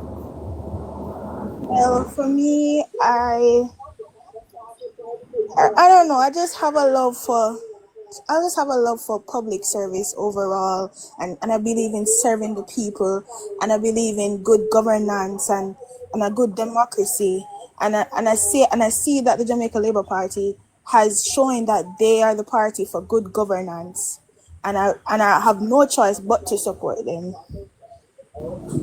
But as you have thought that, you do have a choice, because the democracy includes and involves 2 political parties. So there must have been some examination from your brilliant mind to say, hey, I am going to make this choice. A conscious choice you have made, Navi. Some would say a good choice. But tell us, what are your views of the alternative as you look at them? Why have you not chosen to support the People's National Party? Because their track record is not good, and not to say not good, they have not reinvented themselves. This just shows in the type of politics they have been playing for the past 4 years. They have not reinvented themselves. They have not put young people at the forefront. Like I've seen the Jamaica Labour Party with their different groups, G2K and Young Jamaica, to let young people feel involved. I feel like the People's National Party is just stagnant. Like it's the same people. And I would like to highlight something. The fact that Dr. Wickham McNeil is still a candidate on the PNP ticket just shows why I will never be a member of the PNP. The fact that he can't say, yes, I did 5 terms in one constituency and the people voted me out. The fact that he couldn't bow out gracefully and said, yes, my time in politics have been over. He is running on another ticket. And I think that just shows what the philosophy of the PNP has been. You don't think that the PNP has reinvented themselves? No, they're still they're still stuck in a time. But you're only 21. What do you know of the PNP? Well, I haven't really looked into their history, so I can't say anything. But what I have heard on the surface level, it's that they have been the party that has governed this country for more years, and their track record has shown that they only look to be selfish. They put their needs over the country's. So, for instance, they don't hold any accountability. They don't have any sense of holding an accountability for anything that they have done. Tell me something. I recently in the news, the leader of opposition used an expletive on the platform. As a 21-year-old Harvard student. 19. You're 19? Yes, I'm about to start. You are only 19. Okay. Yes. Thanks for that. As a 19-year-old student, looking on, how do you feel about that? Well, listen, it has shown me that he has no leadership qualities. The fact that you are the leader of the opposition, you're supposed to be, you're held to a different standard than even your candidates below you. So if you go on the political platform, no matter what, I don't care what kind of pressure you're under, you're vying to take on the most difficult job in this country. Yes. So a little microphone is not supposed to be the benchmark for you to get frustrated, because you are vying to take over the international and local affairs of this country. You are vying to be the standard bearer that all Jamaicans look up to and say, yes, this man can represent me internationally. So a mic shouldn't be the thing that gets you frustrated. Yes, expand on that a little bit more for me in terms of generally, how does it reflect on him as a leader? Would you like to expand on that? Well, this just shows that he's not ready. This proves that he's not ready. He has shown bits and little bits and bits. And the second thing, I don't like how he addresses the Jamaican people. I don't know if he's trying to be, if he's trying to like what do you call it, relate to the common man in this country. But even they deserve standards. And you as a leader, I don't like the way he communicates. I feel it's just confusion. He doesn't know what to say. He's not authentically being himself. Like, I don't know who you are. I'm telling him, I don't know who you are, because you have not been able to define Mr. Golding. Yes, I don't know who he is. Listeners, we are speaking with one of Jamaica's brightest. Well, I can tell you, this is at Harvard student. She has been accepted to study government at Harvard. She wants to be a senator. And maybe one day Prime Minister of Jamaica. You could never tell. I just want to be a senator. Well, we have Tari online. You know his brilliance. And now we're being joined by Navi. Goodness gracious. Tell me something, Navi. What is it that you like about the Prime Minister? What are the attributes about him and his leadership that would have drawn you to lend your support at this time to the Jamaica Labour Party? Well, I can say the way he speaks, just the way he speaks, the way he carries himself, the way he chooses to be involved in even simple things. They'll be like, oh, the Prime Minister doesn't have to attend. He shows up. He shows up for the Jamaican people. I see him at 5Ks. I just see him around the country the way he shows up for the Jamaican people. Yes, he shows up for us. Even in the simple matters, he shows up. He shows that he's the leader of this country. Hold on. I think that is something. He shows up for the Jamaican people. You see that showing up for the Jamaican people. You are impressed by that. Yes, and I don't like the fact that the opposition leader, a man vying for this country, is not an important event. Even CARICOM, even the heads of meeting of CARICOM, he should have been there. They're showing the international stage that we can put our politics aside for our country. Yes. He did not show the region that he could have put his politics aside for the betterment of Jamaica, and you are vying for the position to be the Prime Minister of Jamaica. I think you should start. This 19-year-old Harvard student is suggesting that Holness shows up for the Jamaican people. What an endorsement.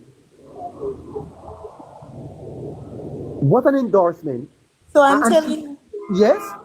So I'm telling Mark Golding that even show up for us, show that you care more than you can put your pride and your ego and your politics aside and show the people of Jamaica that yes, I am the opposition leader, and when it comes on to regional and international matters, I will stand beside my Prime Minister, because he's also your Prime Minister. And the Jamaican people elected him, and you are trying to convince the Jamaican people to vote for you. So you are going to stand beside your Prime Minister as a Jamaican, because behind the politics, we're all Jamaican first. That's why I endorse the Jamaica Labour Party's message of choosing Jamaica. And Mark Golding has not chosen Jamaica. Up until this day, to this hour, he has not shown me that he's choosing Jamaica. He's showing me that he's choosing power and ego instead of choosing Jamaica. Oh my, wow. Tell me something. What influenced your political leanings? Did you grow up in a family where that was predominantly supportive of the Jamaica Labour Party?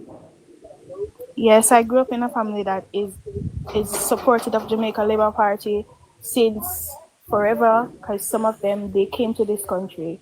So when they came to this country in the early 90s, in the early 80s I should say, so they have leaned towards the Jamaica Labour Party, and they have built businesses in this country and invested in this country.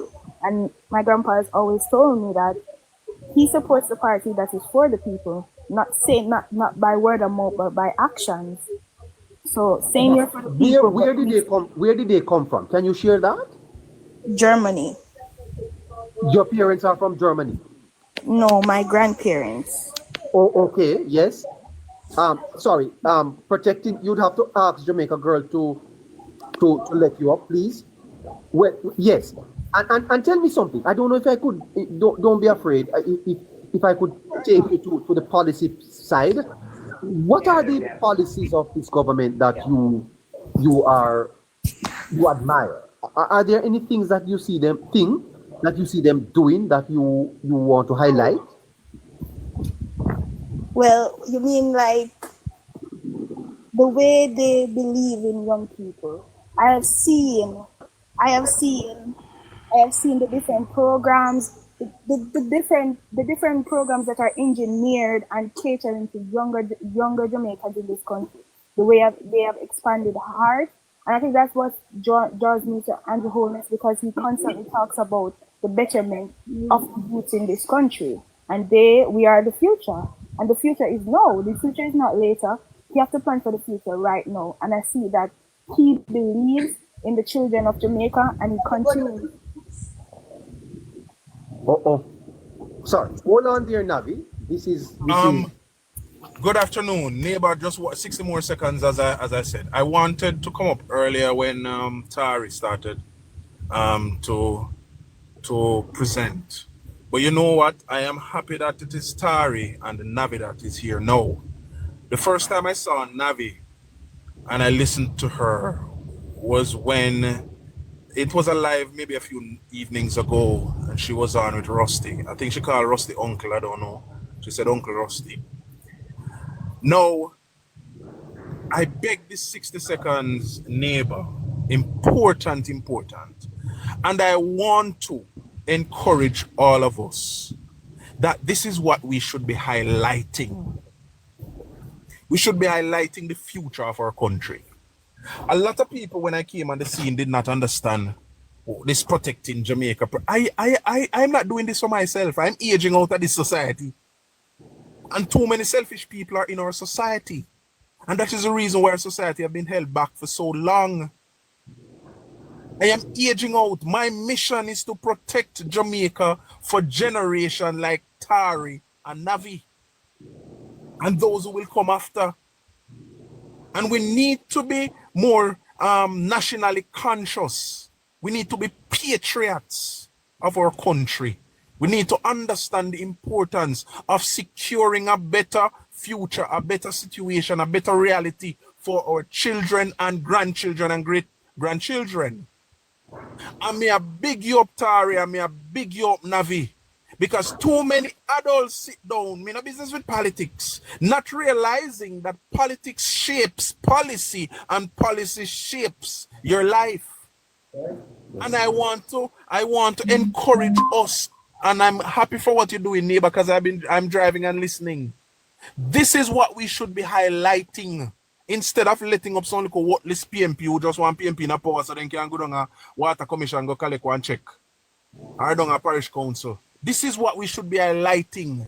Navi and Tari, they should be sending the message to their age group, their peers out there, that listen, we need to participate because the future is ours. Big up Tari, big up Navi, and neighbor, yes, continue to highlight the future of Jamaica. Neighbor, when you reach that stage where you have to walk in a walker and you have to wear pampas, we need people like Navi and Tari. Big up on yourself, and you can take me down now. All right, so when I start wearing pampas, I beg the Lord to take me home. But you see, this is so fantastic. It is so refreshing. Navi, Yes. Let me remind the listeners, you are 19 years old. Yes, you are 19 years old, right? Yes. You are going to be going off to Harvard in August to study government, eh? Yes. And you want to return to Jamaica after. How long is your study going to be lasting for, Navi? So I have 4 years. I have 4 years to complete my undergrad, and I plan to go straight to Harvard Law School or Columbia and complete my law degree. In which I'm going to return to Jamaica to get involved in different programs or anything that's setting standard for children younger than me. So I don't plan to vie for a position. Same time, I want to build something that when it's all said and done, I have a legacy that say even if I impact one child's life, it's still an impact. Yes. And what is the future? Can you paint for me and the listeners? How do you see Jamaica? What type of country is it that you want to live in? And of course, to raise your family. And probably when you get married, hopefully to my friend, what type of Jamaica do you want to live in? How do you see this country? Well, I hope to live in a Jamaica, which is one crime free, but I know realistically that's not going to happen because crime and deviance is a part of society, and that's what makes us. That is a part of what makes society. So I know crime and deviance will never disappear, but I want it to be at a point where youths they have a choice, meaning they have a choice not to go the route of crime. They have a choice not to go to route of crime. I want to make where we are developing enough to support different aspects of our economy, meaning that if we fall short in something, then we have a different economy that is going to be there to back up where we fall short in that area and find different policies to help build back what we lost. I want to Jamaica where people vote for the betterment of this country and not because they're blinded by political alignment. So that's what my dream for Jamaica. Yes, and you said earlier that even if you start school, you think that this election is so important that you will be returning to Jamaica to vote for the Jamaica Labour Party. You said that. Yes, of course, because voting is making my voice be heard. So I can, when if something, at least if it doesn't go in the favor that I want, I know I let my voice be heard, and your vote is your voice. Yes. And as a citizen of my country, I can come in here and talk, but when the time comes, I need to vote to show that my voice is gonna be heard. Yes. Tari? Yes, neighbor. I'm here listening. Do you have any questions for Navi? Neighbor, I have no questions for Navi, neighbor. I have no questions, everything has been answered, trust me. I have no questions, man. I have no questions at all. Yes, but I just want to say that I really love to see that the youths are keeping abreast of what is happening in the country and are having very constructive conversations, yes? And I don't have any questions. Is it that this young lady has so swept you off your feet, you are speechless?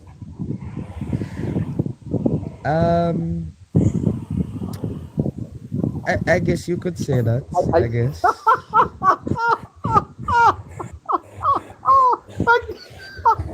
I've never heard Tari so silent in all my life. I just want to say, hello neighbor, I just want to say that I need my opposition leader, because opposition leader, to show the Jamaican people that he chooses Jamaica This put his politics aside. I needed to show up for the Jamaican people, meaning that we have events and national awards. Even, you know what rubbed me the wrong way? When he did not show up to the National Youth Awards. Why? That's not politics, that's Jamaica. And I think, and I always say again, I love the Jamaica's Labour Party still and choose Jamaica, because Mark Gurney has not shown me up until this day that he's choosing Jamaica. Go ahead, Jamaica girl. I love hearing from you, Navi. Thank you so much for coming. And I just wanted to say, I hope that the persons who are on are really listening. And we have a panel here of a 17 and a 19-year-old Jamaica Labour Party supporter. And I just want us to look at the stark difference in conversation compared to the comrades that we had on earlier, whose only concern or only contribution that they could make was the amount of people at the conference. Very interesting that is what they find to talk about. But we have a 17 and a 19-year-old Labour Party contributor here, adding value, quality discussions. So it is evident where the future of the country lies, and we should ensure that we are paying attention to that. And I also want to thank everyone for tapping the screen and for the gifts. And please continue to send in those tabs. Labour needs to print his outdoor correspondence clothes, as Olympic Way said. So keep the gifts coming. Thank you, everyone. Thank you so much. Thank you so much. Navi, what do you think the results of the elections are going to be? The Andrew Holness will be returning to Jamaica House. Okay. Would you want to help me to see by what margin? How you think the margin is going to be? Well, I can't say, but I'm hoping for what our General Secretary said.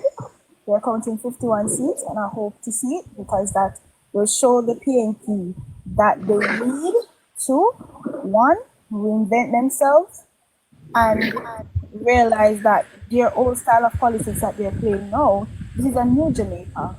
So the propagandas, the line, remember, everything can be fact-checked, and I think they're showing us the strategy they used back in the days when people's only form of communication to the outside world was the TV and the radio, and they could have bought out corporations. We're living in a time of independent media, so everything can be fact-checked and everything can be decisive saying what did this actually happen or did it not. So I don't think they realize that we're living in a new independent Jamaica of new independent media. And I see that they haven't grasped that concept as yet. So they only know how to win elections one way, and they are using it. And I think the Jamaican people should send a message to them and saying, hey, when we're not doing this anymore, this is fascinating from a 19-year-old. You sound like somebody who has studied the political history of this country. Where you get all of this information? The internet, and I've had the luxury to hear from the elders, and I think that's one of the greatest forms of communications. To hear storytelling, basically, to hear from our elders what they have lived, so we know that we won't be making those mistakes. No, and I think we should learn from history. History is there to be learned from, not to repeat history. Yes, if I give you a couple of minutes, Navi, to talk to the Jamaican people out there, especially those persons who are undecided, what would you say to them? Could you do that in 2 minutes? I just want to tell the Jamaican people to choose Jamaica first of all. Choose the policies. Choose the betterment of this country. Don't sit back and say, this person is going to win, so I'm not going to vote. Even if you're opposing to the government right now, I want you to know what you're opposing about. So you don't run with that information. Stop with this. Run with this information. There are necessary entities and government agencies that you can go to their website, and there are different. You can even request information of stuff you're unsure about. So stop with the die-hearted politics and actually do your research on these issues. Because if you take word of mouth, most likely people are going to talk in favor of the party they align with. Then I want them to choose the future of this country. Choose Jamaica that you want your kids to grow up in. Choose the Jamaica that you envision for yourself, not only yourself, but for everyone. Don't be selfish about it. But because you feel like, say, oh, I'm going to be better off with this party, that means I'm going to vote for this party, even though they don't have any plans for this country. I think we should put our own needs aside and choose for everyone. Because at the end of the day, this is our country. And this is our country, and this is our choice to make. So when you're making that choice, I hope that you're making that choice not for yourself, but for the people you love. That's all I want to say to Jamaicans. Thank you. I'm going to give you 2 more minutes. I want you to use 1 minute to say something to Mark Golding and another minute to say something to the Prime Minister. They're both listening. So to Mark Golding, I just want to say that you have not shown me and majority of the Jamaican people that you are choosing us. You are choosing your party and your party's policies and politics over what's the betterment of Jamaica. And I saw that when you guys opposed to the rural bus system, which that just threw everything out the window for me when it comes to the opposition. The fact that the government is preparing to solve a problem in this country, and instead of saying, oh, I'm going to further this plan, you're totally opposed to it because of opposition's sake. So I'm saying to him, show the region, show the onlookers, people in diaspora, the people in Jamaica, that you will choose Jamaica when the right time comes and not choose your party politics and alignment, because that's the only thing you have shown me. Wow, devastating. Go ahead. Talk to the Prime Minister. For Dr. the Most Honorable Andrew Holness, I just want you to continue the good work, but also look back at things that you think you could have done better, because there's always room for improvement. And any good leader knows where he falls short, and any good leader should identify where he needs to focus more on. So I just wanted to say, continue what you are doing, but also look for more improvements. And remember, as you said, don't get drunk on power. Don't get drunk on power. Serve the people, and the people will serve you. Wow. Wow. Speechless. Wow. Tari? Yes, neighbor. I need to catch a breath. Help me, sir, please. Alrighty. Boy. Neighbor, boy. I tell you, no, neighbor. I tell you.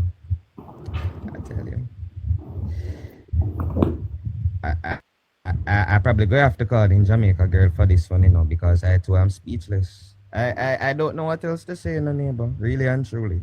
I don't know how better to put it than that. Yes. Yeah, it's Jamaica girl. Tari, I think you could probably just ring the bell. Yeah, that might be sufficient. Oh yes. Of course, no problem. You know labor rights.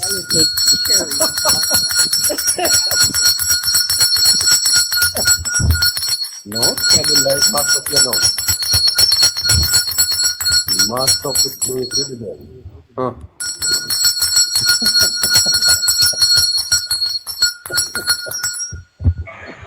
Safe by the bell.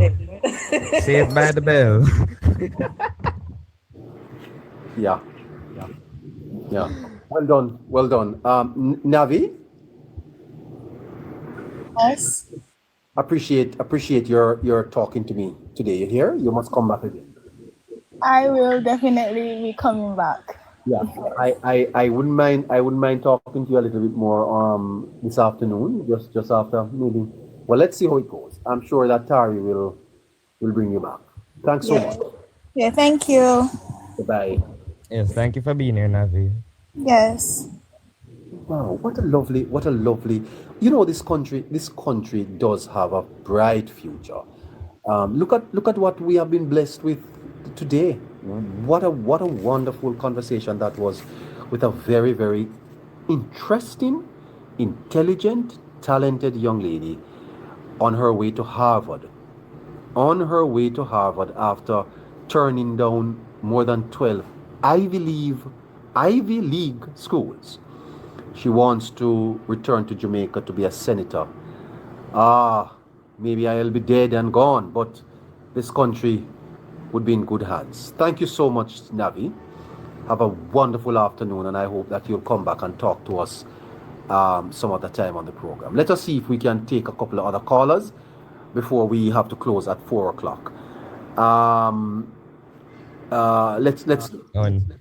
By the way, neighbor and Jamaica girl. I hate to break it to you, but I will have to leave now as well. Yes. I have an appointment at 5:30, so I won't be here. Well, depends on what time you plan to go up into the evening. By 8 o'clock or a bit later. No. So I'm closing at 4, and then we'll be back on at about 6 o'clock.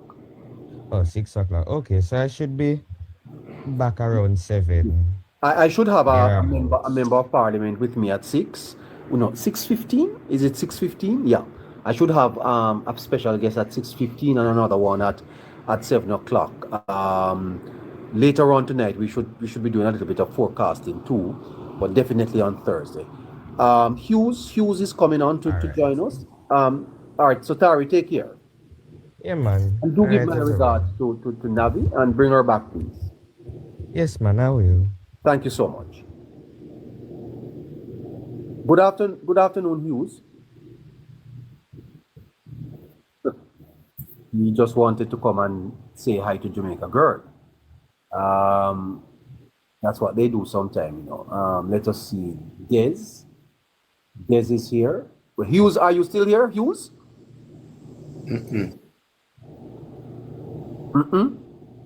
Hughes? No, me not there. Excuse me? Hughes says he's not here. Good afternoon, Hughes. Yes. But man say he's not here. Boy, we get all type of people here, man. Right? I wonder if he's calling from down at that place there, sir. Des? How you doing today, sir? Good afternoon to you. Good afternoon to you, sir. How are you doing? I'm not too bad. How are you doing? I am great, I found you, and a couple of weeks ago or months ago, I stuck with you. I was lost, sir. I was lost. Well, I was. I'm not a person who's. I'm not a person. Yes, the program, right? Yeah. So I'm not a person who's always on these stuff. But when I found this, I love politics. One, so I when I listen to you, you're precise, your fairness, the Yes, sir. intellectual people that you have coming on, man, make me want to be a bright, smart guy one day. So I'm working on that. So I'm learning a lot. How old are you, sir? How old are you? Yeah, I'm 46, Getting and there. You want to be a smart guy one day? One day. I'm working on it. Okay.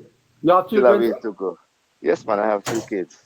Okay, I'm shopping now to take one, getting ready for college next couple of 17 days from now. So which college? Working on that. He's going to Virginia Union University in 17 days. He's a band, playing the band, he plays trumpet, so he got a scholarship there. So I have 2 kids. One is in Alabama State, one is in Virginia.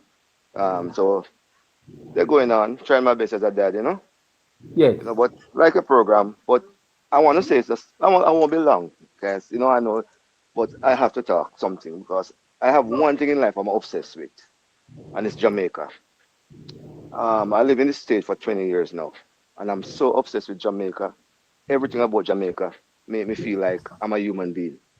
And growing up, seeing Jamaica, And now, seeing the stage that we are, fast forward to now, what the Prime Minister is doing, what the country is doing, the growth, the obsession that people, not only us, that people have for that country. I don't want it to go down in vain. I don't want it Yes. to go back to a level that is unrepairable again because we can't keep fixing. And I want the politician to start to make sense and saying some stuff in terms of, listen to me, it takes time to build a country, A country in Yes. default for years and been broken down, tear down.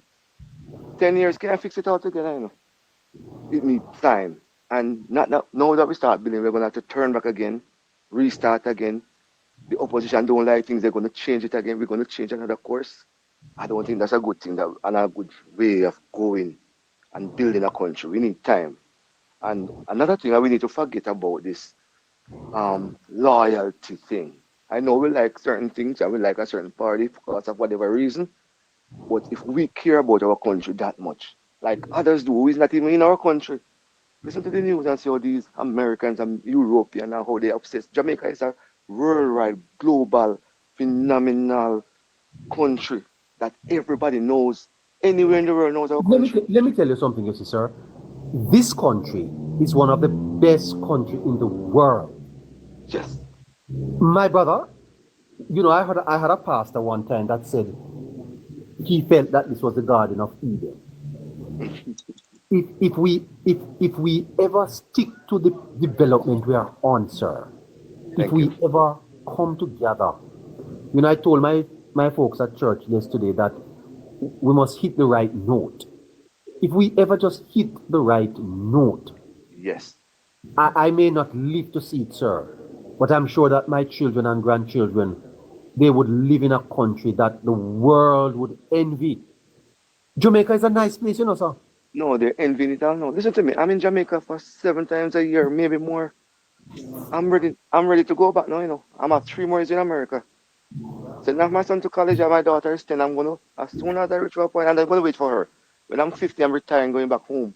Let me tell you this, sir. You see, tourism, we don't have oil in Jamaica. But tourism could make us a wealthy country. Yes. You see, like how we are fixing the crime situation here now, sir? Oh, God, man. Developing the infrastructure. If we ever reach that point where crime in Jamaica is a thing of the past, you see white people down here till you're sick. But let me put it this way to you, neighbor. If we are doing so well in the situation that we are in, think about it when we're doing better. How we are great. Just think about it and that. You hear me tell you something, sir? And think of the multiplier effect of having. We talk about the tourism industry that we have in Jamaica now is mostly concentrated on the north coast, so in certain parts of Jamaica, right? The all-inclusives. Yes. We want tourists to be all over the country, so enjoying the roast yam at Melrose Hill, drinking the Kong soup down at St. Elizabeth there. Yes? It's spreading, But I may say where we are, it takes time. We need more. We just need to look a bit more. We need time to get to that level. We are nowhere there now because it's spreading. See, That is why it is important, sir, that we stick to what we are now. That this time, we mustn't drop it at this time, right? We cannot. But let me put it this way before I go. Think about it. I always think about now, who is going to be in my golden cabinet if you win? Who is going to be I don't think you need to think about it. The Mark Golding has put out his shadow cabinet. Angela Bornberg will be the Minister of Foreign Affairs. Julian Robinson, Finance. Peter Bond, Security. That's the thing, You Natalie Garvey, Local Government. He has put out a shadow cabinet. He put them out, but are they competent enough to take us? Are they competent enough to take us where we are, what we're doing now, and to carry on that legacy that the Right Honorable Mr. Andrew Holness have put on to us? That's on the ballot, sir. That's on the ballot, and the people of Jamaica will have to decide when they go to the polls in a few weeks' time. I hope they don't shame us, because I'm coming home, and I'm coming home to a Jamaica that is... It's on the ballot. They need to decide. Because, of course, you're talking about a team. Yes, but it takes a team. You need a team. Andrew alone cannot do it. Mark Golding alone cannot do it. And I'm coming home to vote. No matter when the election call, I will be home voting. Sir, it's an interview. It's a job interview. Golden and his team, Holness and his team. We need to interview both teams. Look at their CV. Look at their qualifications, their experience. Yes. Ask them some tough questions, and the best man win. Definitely. I think Andrew cares. It means well. And you hear what the young lady just said, sir? Oh my God! He shows up for Jamaicans. What an endorsement! But guess what happened to He said she said something very important. Mark Golden doesn't go to nowhere. How you gonna learn? Listen to me. How am I gonna learn? I'm a chef. If I don't go in the kitchen, I can't cook. Go to these meetings and learn, because if you are next in line to take over, if so be it, if the people decide. Don't you want to learn as you grow? Go to these meetings, go to these openings, understand what's going on.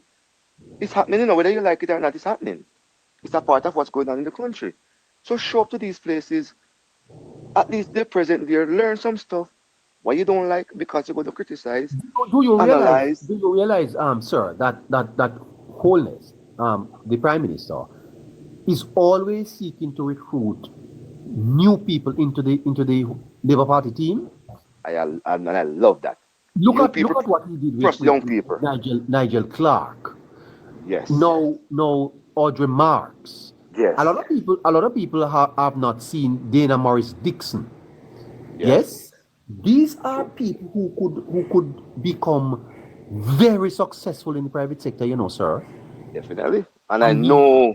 Yes, because we don't have all the talents in the politics, Yeah, that's true. And that is why Miss Audrey have a lot to offer. Be careful how they criticize the whole matter of the wage increases, because you can't pay people peanuts, sir, and expect to attract the best talents. You can't. True.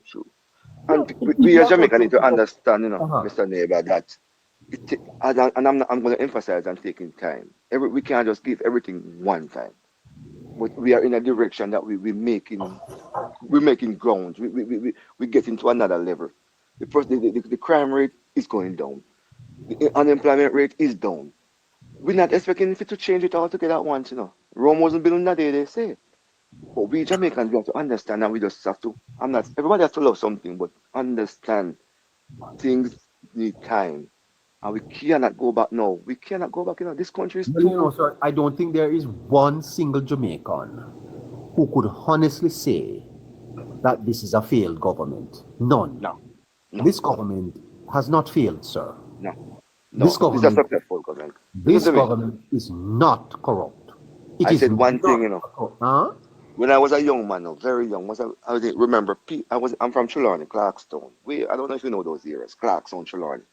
And Eddie Seaga comes, and before I go to that, and when Mr. Wilmington is talking about white man, PNP need to understand, they run and PJ as a black man, and putting out away white man, I don't know if you guys remember that, I was very young. The talk of the day was black man time. I'm on Barnia.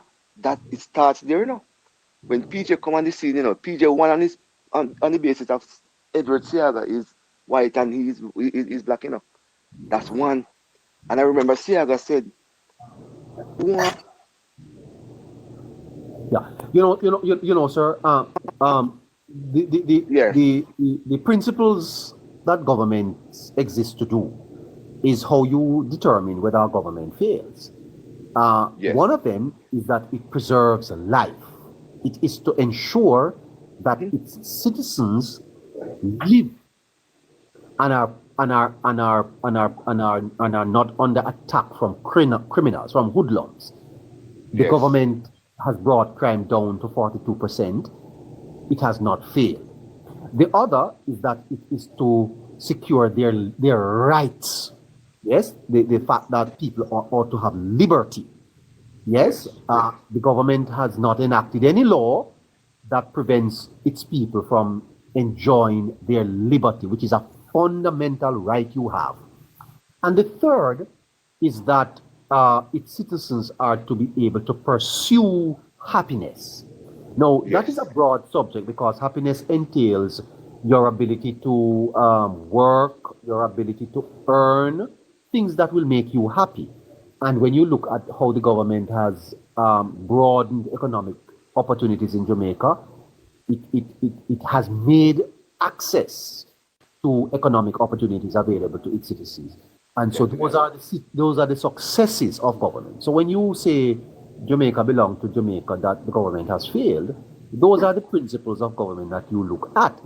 Now, when you compare, for example, the People's National Party's 18 and a half years in government, you know, Bill Clark, sir, once said that Jamaica was a failed state.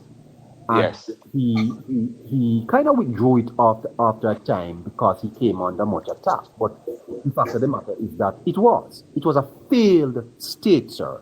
Now, a state, my brother, that presides over a murder rate of over 1,000 people with a population of under 300 is a failed state, sir. Yes. A state that presides over the greatest transfer of resources from the poor to the rich since slavery is not a successful state, sir. A state that had unemployment to record high and an economy that virtually collapsed with 40,000 businesses closing is not a successful state, sir. True. That is a failed state. And guess what? And in that regard, you have to contextualize where this government is, where it got the country, and where it is taking it's going. Yes. Guess what? I am convinced we're in a good spot.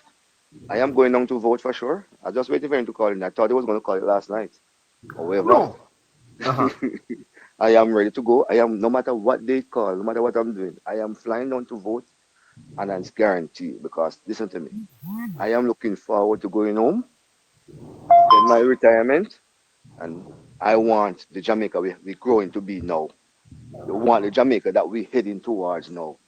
And the mindset of the ministers that Andrew have around surrounding him, smart, you know, they work together, the cohesiveness. They have their issues, you know, but they find a way to work it out. We all have issues, but these are some good traits that you say. You look at Vaz and Andrew, they were enemy at one time, the last, you know, they put it together and they were all right. And look at Tufton was one. But guess what? They put it together. They are doing their work. They're doing well, and we're not perfect. They're not perfect. We have issues. We have flaws. There's a lot of things needed to work on, but I know they need time to get it done. Have a great afternoon, sir. Take care of yourself. Des? Yes. Take care of yourself. Here? Yeah, man. Thank you. Nice talking to you. Rich Mitch, I don't know you. I'm happy you saw me last night, sir. Nice to see the what is? Never big up yourself. Nice, sir. Great show you put on there last night, man. Great show, Rich Mitch. Are you a Christian, sir? Well, you were at the gospel concert. I'm sure that your heart was touched. Listeners, we're heading up to 4 o'clock, 9 minutes to go. Faith Smith? No, we don't have Faith Smith online. Jamaica Girl. Who else we have online there? We only have a few minutes.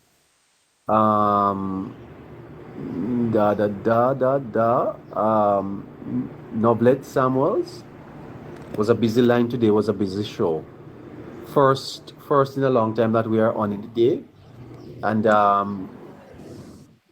we had a good show. Noblet? Yes.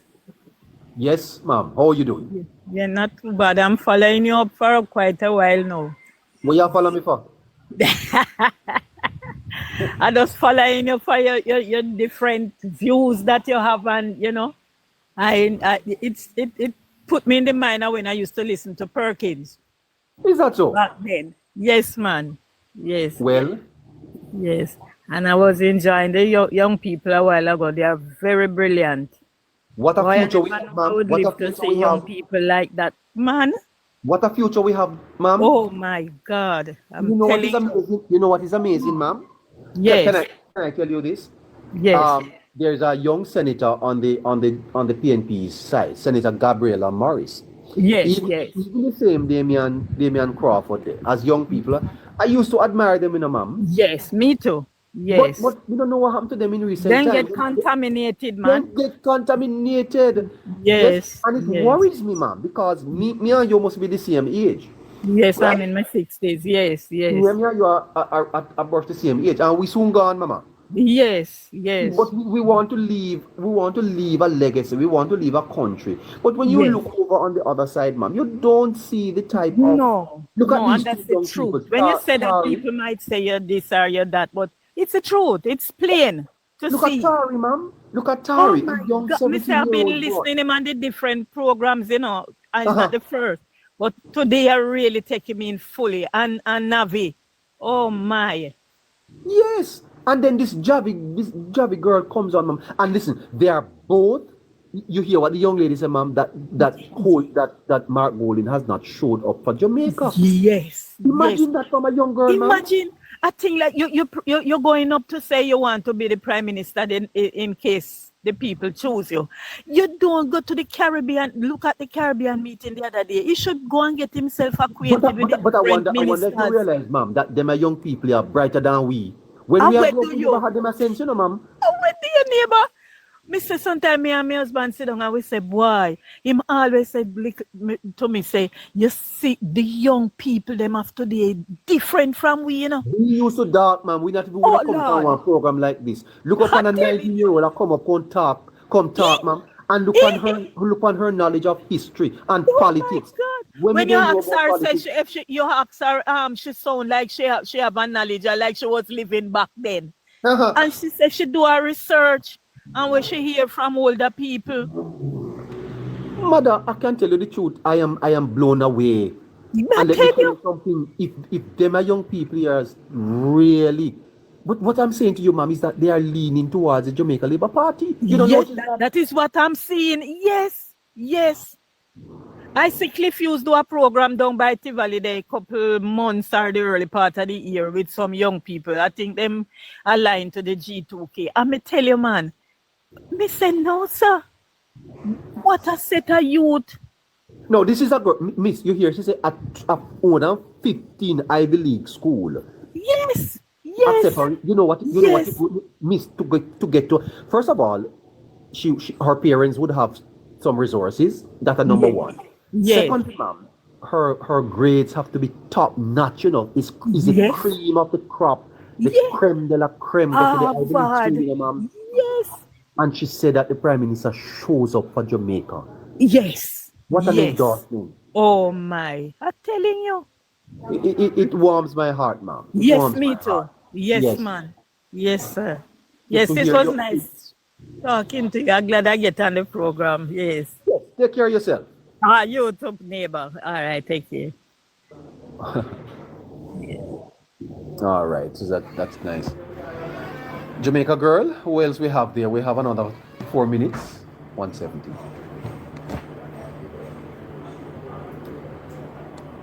Let us see what's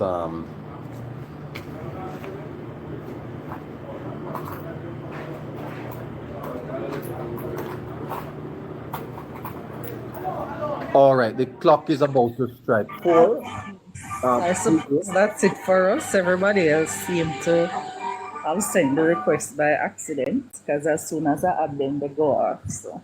Okay, all right. All right, so I'm thinking that maybe okay, listeners. Benjamin Salos, good afternoon to you. God bless. Take care of yourself.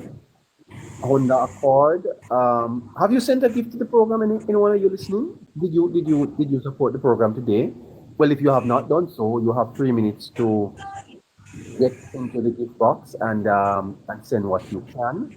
Please remember that we are back on at 6 p.m. this afternoon. 6 p.m. 6 to 9. 6, 7, 8, 9. And we could have some very special guests for you, including I will be talking to you about my visit to the Labour Party gospel concert, what I saw, what I observed, and how I think it's going to be playing on the election. So until 6 o'clock, Take care of yourselves, and I'll see you then. Bye-bye.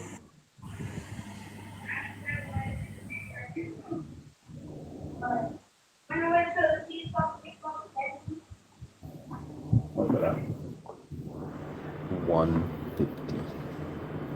6 o'clock. 6 o'clock. This evening, 6 o'clock. I should have MP Tamika Davis with me at 6 o'clock. I hope that happens. All right. How you pronounce that? Salja? Salah? I don't know. Jamaica girl, you better at English than I am.